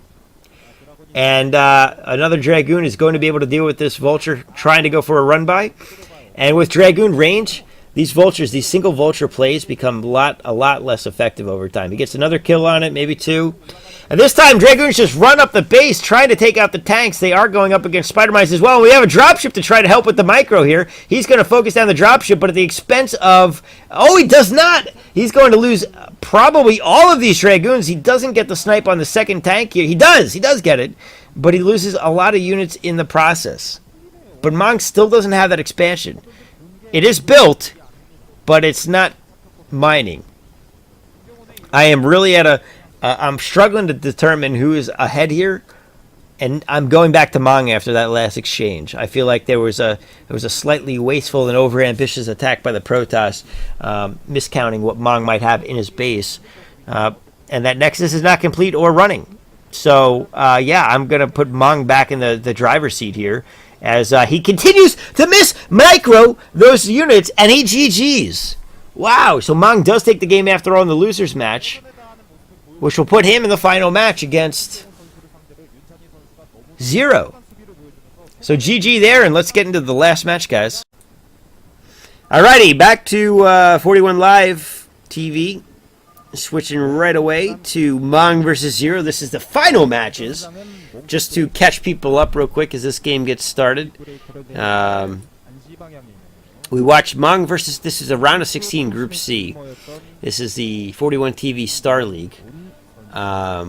We watched Mong versus Snow, where Mong... I don't remember who went what, actually. And then Zero versus CK.H. The winners were Snow and Zero. The losers were Mong and K.H. And now Zero is facing off against Mong in the finals. Don't ask me how this works. I don't remember. But apparently it's an interesting group dynamic here of sorts. So, alright. We're playing on Circuit Breaker. This is a 4 versus 4 map. 4 spawn map. It's definitely not a 4 versus 4 map. And we've got Mong in the top left in yellow, and Zero in the top right in red. Now Zero's pretty good, honestly, all around. Whether it's ZVP, ZVT, ZVZ, it's just a very solid player. We are seeing really quick 4, 6, 8, 9.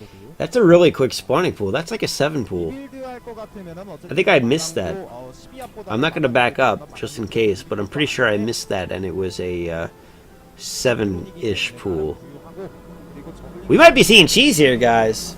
Mong is not getting scouted right away, though. I'm really curious what's happening here. Looks like he's saving up larva. Overlord is out. We are going to see... The hell?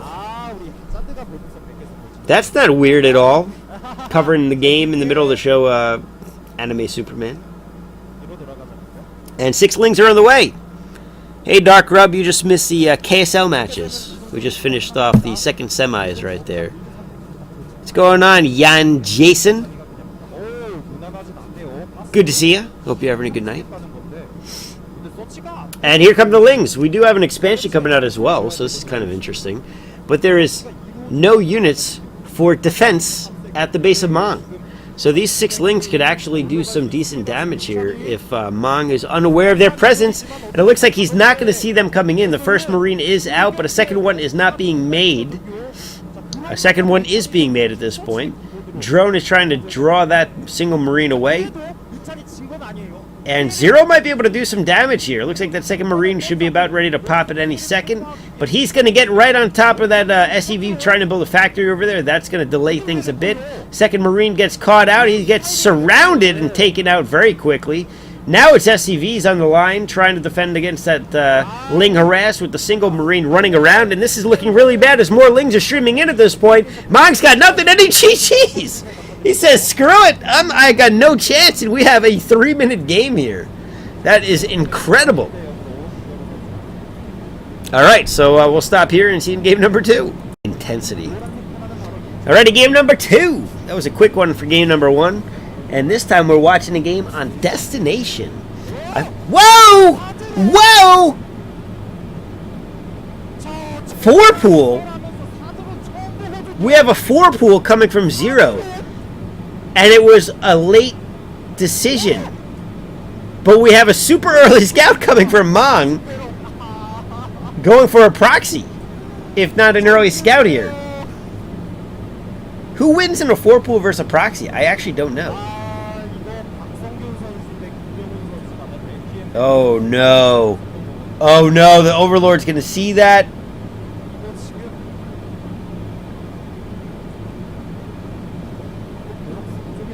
He's going for it. He's going to lift off and go into the base. This is incredibly dangerous for Mong. He has no idea how far behind he's going to be if he does that. He's not going to be able to do what he wants to do here. This 4-pool is going to destroy that build, I'm pretty sure.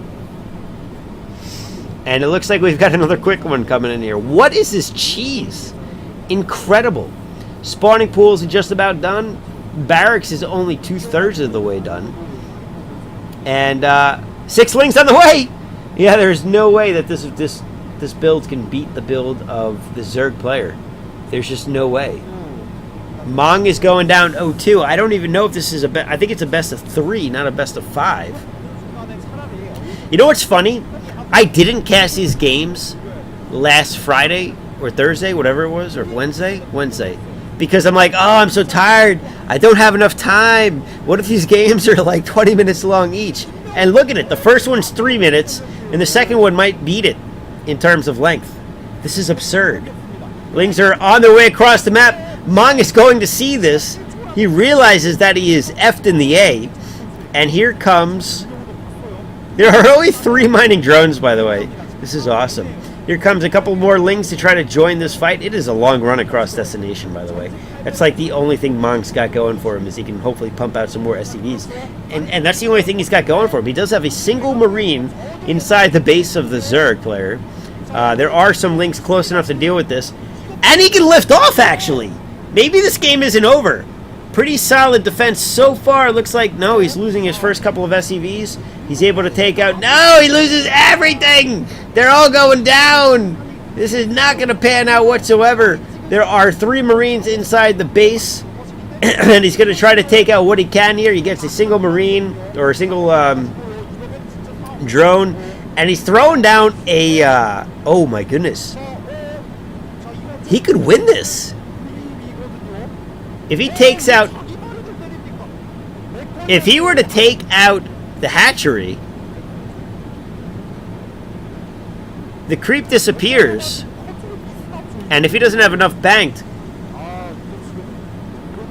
Can he build an extractor? Yeah, you can build an extractor. So all he's got to do is save enough money for an extractor. He's trying to take out the hatchery here. And if he's able to do so and surround this... oh, he's going to be even able to drone trick his way... Or mineral trick his way in behind the mineral line here. And get his SCVs up to protect this bunker. And he can even build a SCV back at home to try to continue mining. And Zerglings are on their way. Oh my god, Mong might win this. He's got another Marine building as well. A Sunken goes down. Will this save it? Will this turn it into a stalemate, I wonder? If he takes out this hatchery, it's pretty much game over. And it looks like the Sunken is on the way. He is trying to focus it down. He realizes it's do or die here. And it looks like he's going to pick it off. He is going to get it. What happens now? I don't know. I was not prepared for this. Mong lifts off. What is he doing? Does he not have enough minerals for the Sunken? What is going on? Is he going to try to sunken out further? Oh my goodness, Mong is going to take this game. He's pulled off a miracle with a build that I think should have owned him. And it looks like he is. He's trying to get a second sunken here. And he's going to lose it. Zerglings are going to be desperately trying to take out these bunkers from the backside. But there are still units in there. He gets the Marines in back in time. We go for the full surround here. He goes for it. Some decent micro should be able to save this without too much of an issue. He does. He runs out of money to actually repair it. And GG! 0 GGs. That was an incredible game. We are going to see a game 3. Oh, man. Wow. That was amazing. I'm not even mad. All right, see you in game 3. We'll start recording. Alrighty, game number 3, TVZ. This time it looks like we're playing on Fighting Spirit as I start to get the map names down once again after being back into this for a while. Incredible start to the first couple games. Will we finally see a non-cheese game? I wonder. I don't know. 2 games of cheese in a row, and by both players in the second game. That was pretty impressive. I got to say, it was ballsy by Mong being down 1 game, by the way, in what appears to be a best of 3.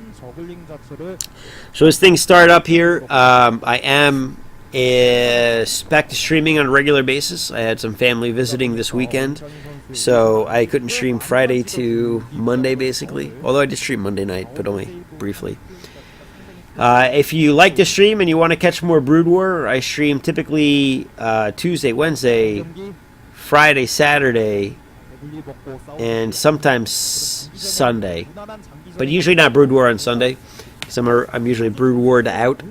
Saturday is usually the late night, and Friday can be a late night. Always start at 8:30 p.m. EST after the kids go to bed. I'm on EST, obviously, is the East Coast. GMT -5. So for my European friends, I'm sorry. Although, as I do some live finals, you may be able to catch me in the morning, actually, on the weekends. So you can certainly look forward to that. We've got a Facebook page, which will be in the YouTube description as well. So you can see when we do those live events, if you do want to try to make that. So, stream plugs out of the way. Let's get back into the games here. We've got a game number 3 of this TVZ. Mong versus 0. Maintaining their yellow and red colors for game number 3, and so far it's been a roller coaster. Game number 1 was a 7 pool, I think, that ended up working out really well for 0. Mong was just caught with his pants down, didn't work out very well for him. And 0 in game number 2 canceled his first drone, decides to go for a 4 pool at the last second. So screw it, I just feel it. And it looked like he had a build order win going up against a proxy Rax, but he didn't sniff it out inside his base, and he took too long to get a sunken up. And with only 3 mining drones, he didn't have enough minerals to build anything to really stay in it. I don't know what these guys are laughing at, by the way. Something's funny. And it looks like at this point, Mong is not going to take any risks here. He is going to put a SCV to try to block that ramp in front of his Marine over there. And he is going to get a good scout on the 3 hatcheries here. And very standard game. Alright, so we actually have a standard game 3, which is a little unexpected after we saw the 2 quick games that we did. But I think it's about time. I think we all deserve a real game of TVZ here. But they were fun. I have not that game 2. I have never seen a game like that in my my life, I don't think. In pro games anyway. Maybe in like, I don't know, 3 vs 3 big game hunters or something like that, but it's just not the same. Pro games, that's rare. We're going to see a couple of scouting lings out on the field, and there are some Marines trying to handle that as well. Do a quick check over here. And yeah, nothing really to mention here. We do see an expansion going down, second rack's on the way. Gas going down for the Terran. Just getting things up and running at the Zerg base. Obviously, there's not much to do until that lair gets completed, and the tech choice is determined. We do have units coming across the map, actually, from Mong, so some pressure is going to be put on the Zerg player here, at least enough to make a few lings. He does have 6 lings, so he should be able to clean this up fairly easily, and he does. He gets everything without... He didn't lose a single ling here, I don't think. Maybe he lost 1. And that last Marine isn't even going to get a scout. That's unfortunate for him. They're about probably halfway done by now, maybe a bit more than that. And we'll have to see if he decides to go Muta or Lurker. Now, we know he's got 3 racks, probably going to be on 4. Zerg is going to try to scout this out. Not sure if he'll be able to get up there or not. There are a decent number of Marines to deter this. Yeah, he's not going to get through there. I think Lurker would be the better play, but he's going Spire. He's going Spire. Well, Lurker better. I mean, you can do a lot with this with good Muta micros, so that's just my non-professional opinion.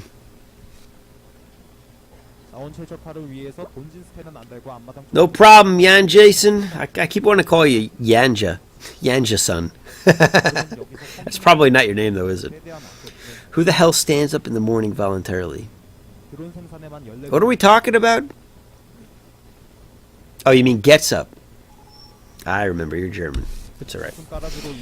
Alrighty, back to the game here. We do have some medics out on the field. That will allow him to put some pressure on the Zerg enough so that he'll probably make a couple of sunken colonies. We do see the creep colonies are out there. He tries to get a free Overlord there. Clever play, not going to work out for him. Overlord just barely gets out in the red. And Spire just about done, up in the 500-ish range, although it's a little hard to see with that text down there. Why do they do that? I don't know. Doesn't matter.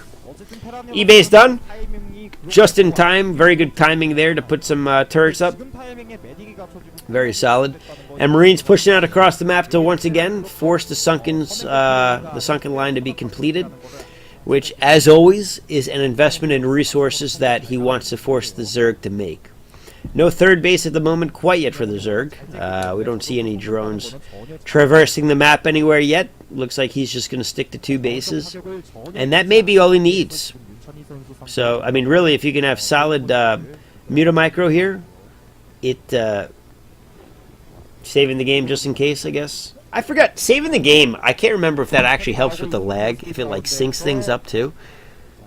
It might do that. I can't remember. It's been a while since I've had to save a game. And turrets are going to be in place just in time. Marines trying to get into a good position here to potentially pick off Muta running around to the main base as they encounter 4 turrets. It looks like that is not going to be enough to stop them from going back and forth a bit and taking out some SCVs here. He's got 3. No Muta down quite yet, as I spit all over my desk. And the Muta harass continues.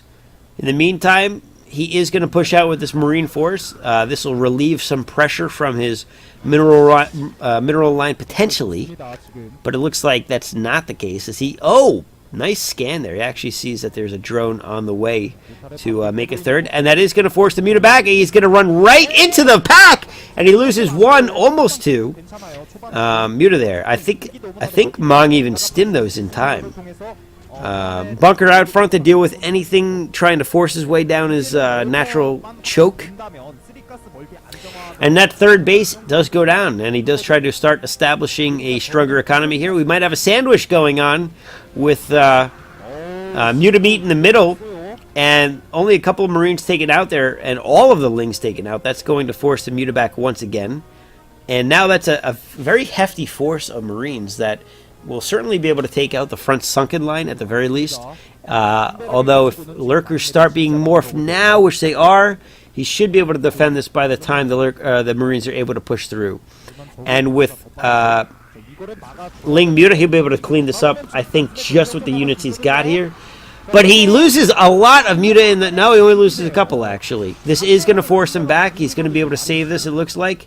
And he only lost a couple Muta out of that. I thought he was going to lose more, but not the case. Lurkers are in position at the same time to defend that new 3 o'clock base without drop play. That will survive for a while. 4th barracks is now on the way, and be curious if Mong decides to start going for a 3rd base of his own. Unfortunately for him, he lost a significant portion of that Marine force at really very little gain. He didn't get any of those Sunkens even taken out, which, thinking about it, it's probably better that he didn't. I mean, I'd rather have him low health so that you can go in and just pick him off real quick. That's usually a fairly good tactic to... it deters him from building more. And from the investment side, you're like, well, you want him to spend more. Yeah, but at the same time, if you can get into that sunken line, it's actually a really weak line. It's just it's the building count is strong, but the amount of damage that it takes to take him out is obviously fairly low. So I don't know. I mean, I don't think he's probably putting that much thought into it. He's probably just backing off at the moment and like, oh, I don't want to lose any more Marines, so I backed off. And now he's going to face this lurker line. There are no defilers yet. He loses a Marine to the initial push here. He doesn't have any science vessels out yet either, so he's going to struggle to get up this ramp. But oh no! Oh my goodness, are these whole lurkers? We do have a defiler's nest out, by the way. So Zero is finding himself in fairly strong position up against the Terran as he gets his third base up and running. The Nice Canal is in position to defend against this. They are whole lurkers, and we see a bunch of Marines go out. He tries to scan it and take them out quickly, but at the expense of a few Marines. But at this point, he is going to be able to push his way up into the base. But a lot of lurkers are coming out to defend here.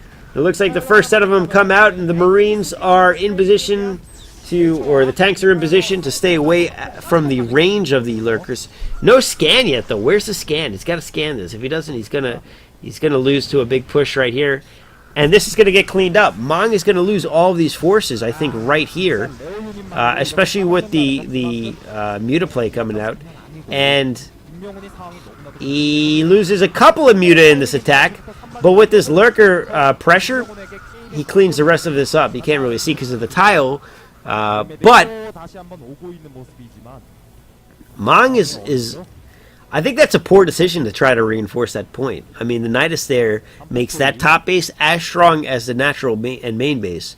Unless he picked off that Nidus, which he did not. And even then, I wouldn't be surprised if there was a backup Nidus in place so he could continue to defend against that. We are seeing a switch into factories here, so that means it's very likely we'll see Spider-Mine play. But Spider-Mine play is also indicative of a feeling of being behind. He is going to be able to cancel a single hatchery, and he should be able to get these lurkers. He gets the first one, gets the second one. The miss rate was not really in his favor, but he's able to take it out before losing any more Marines than obviously we saw taken out. Nidus is still being used to reinforce, and this time there's a defiler with consume complete, so that's enough for Dark Swarm. Plague isn't a natural upgrade for, or isn't a natural part of the tool set of the defiler. You have to upgrade for it, so we won't see any plague for a bit. He's probably researching that, but consume, also not a natural part of it, allows him to start dropping down Dark Swarms very frequently, and that's exactly what we see. Irradiate goes down, takes out that first defiler. But that single Dark Swarm will delay for long enough, at least without fire bats, to keep Mong from pushing any further. We do have vultures out on the field. Spider Mines will be in play to try to deal with these lurkers as well. Still have a pretty decent Mutaforce here. Looks like he is going to lose another Muta due to that pack being fairly well spread out. Obviously, he doesn't want to clump up anymore now that there's a Radiate. And vultures and Lings just kind of dancing with each other here. Just temporary truce of don't hit me and I won't hit you, all right? But it looks like he is going to push in at this point. Another Irradiate on a Defiler. Very strong there, and sounds like one on a Lurker potentially as well. We heard a Defiler die. I don't know if he had two Defilers up there or not. And Muta are continuing to chase down building SCVs, trying to take additional bases for the Terran player. More Consume goes down. We saw the game we watched, what was it? In the KSL games, there was a Defiler consuming another Defiler out of desperation. That was pretty interesting. It's not rare. It's not common you see that. Dark Swarm continuing to buffer that front for the Zerg player. He is up on 4 bases at this point, which puts him in a very strong position against Mong. However, Mong does have, oh my goodness, he does have some vultures out on the field. And it looks like he took out a larva with one of those spider mines. Lings are going to be taken out here with the rest of those spider mines. Actually, no, a couple of them survive. And Mong does not get the value that he was looking for out of that. He does look like he might get a couple of them muted here. He gets one of them. Nice little draw in. Slightly sloppy play from the Zerg player. Looks like Zero is still 0-0 on his upgrades, and Mong is 0-1. And Ultralisk Cavern on the way. So this game is about to start to get out of control for the Terran player. Now, Spider Mines are very good against Ultras if they can connect. But, I mean, a couple of Lings can ruin a minefield. Yeah, so I don't know. Now, keep in mind, I don't think drones set off mines, do they? No, they float too, right? They all float. All those units float. Scourge come out to try to take out the science vessel. They do get one. That's big. That is really big. Mong is starting to feel more and more behind here. Another Radiate goes off, this time on a Defiler, it looked like. And he is once again trying to push it on fourth. But honestly, the base just does not feel... It feels well enough defended that I don't see Mong getting through with this small force that he's got. Now, he does have his third base up. So this is putting him more and more into the game. It looks like he's considering a fourth. Something's floating over there to the top left. I don't know what that is, though. A lot of hatcheries out on the field, though, at this point for the Zerg player. And he's getting his fifth base up. Sixth base is being considered, potentially. It was a command center. That's going to get scouted. So Marines head up to try to clear that out as quickly as they can. Now, the Zerg is being contained. That's one thing that he's definitely got going for him, especially with these spider mines. It's going to be difficult for him to break out. Plagu goes down. Gets a really good set of units there with the fire bats and the science vessel. He is going to lose that Defiler, it looks like, at the last second. He does. But those vultures being cleaned up as well. Scourge out of the field to try to deal with these Plagued science vessels. Or regular ones, too. Certainly two of them can take out either. And there goes the minefield, getting a bunch of Lings, but not all of them. Tanks being taken out for free by Lings. That is huge. Mong playing a bit sloppy here. His rally's all set up, and the container's been breached. Oh, no. Terran is in trouble. He is definitely in trouble, as Zerg is going up to what appears to be a sixth base soon, as he clears out the mine at the 6 o'clock location. Terran is on 4, but he's not mining from all 4 at this point. Actually, is he mined out on his main? No, not yet. Not yet. And yeah, Link's continuing to do exactly what we talked about earlier, which is clean out minefields very cost effectively as you can when you're a Zerg. And Zero's not in a bad spot right now. He's got some upgrades on the way. Looks like he's +1 weapon, potentially +2 carapace. We got 1-0 on the metal, which is good in general. And again, oh, actually, this is actually the first aggressive attack we've seen from the Zerg player pushing in. Now he's got to go up against a lot of spider mines, so this is likely to be defended against fairly easily. It is taken out. And I think he'll be able to take out that Overlord too, which has a Defiler that might go for a Plague. Maybe? No? No, he's just trying to get out of there. Looks like, oh, something dropped at the last second. And he does! He gets out! Wow, hero Overlord there. He got to the chopper just in time. And another drop on the way, being scouted by a barracks this time. And Mong should be ready to deal with this. The question is, does he have enough units up there to deal with it? He does have a turret up, which will be able to take out maybe a single Overlord there. His tower defense not working out so well. And this time, it is a Defiler, or I'm sorry, an Ultralisk attack. And he takes all of it out, actually, fairly quickly for that matter, with only losing a couple of vultures. Now, I was worried with the irradiated units for a second there. I thought that might result in a series of SCVs being taken out. And I don't know what he was trying to draw out there. He did bait out an irradiate at the very least. And it looks like another set of ultras get dropped. This seems like a silly time to drop ultras, though. Why would you do that? you just got wrecked with 4. Did you think 2 was going to do something more? He might just be distracting, though, and trying to bring the units away from the main base. Mong is stabilized. He's up at 4 bases, which even against 6 Zerg bases should be pretty good at producing enough units to deal with even the Ultras that are at +1, +4, maybe? It's hard to see with that text there. Probe transfer on the way, or SCV transfer, I guess, up to the top left, and he might be considering taking that 5th base soon as well. Looks like another drop may be in the cards, 4-0. But Mong's prepared. He's got a really strong force up there in the top left. He is going to see the 7th base going down for the Zerg, and he is going to have to start moving out soon if he's going to deal with this. Random irradiates out of the field, trying to deal with. Plague goes down, though, catches what appeared to be a single science vessel. And he does get a Defiler taken out as well. Only 1 starport, and not mass-producing him either, for that matter. Spider mines all over the place, trying to deal with these Ultras. And it looks like he may be able to take out that 12 o'clock base. However, there are defending units coming in, and some of them are Ultras. He was trying to focus down that hatchery, decides better of that, and backs off to the support of those siege tanks up on the hill.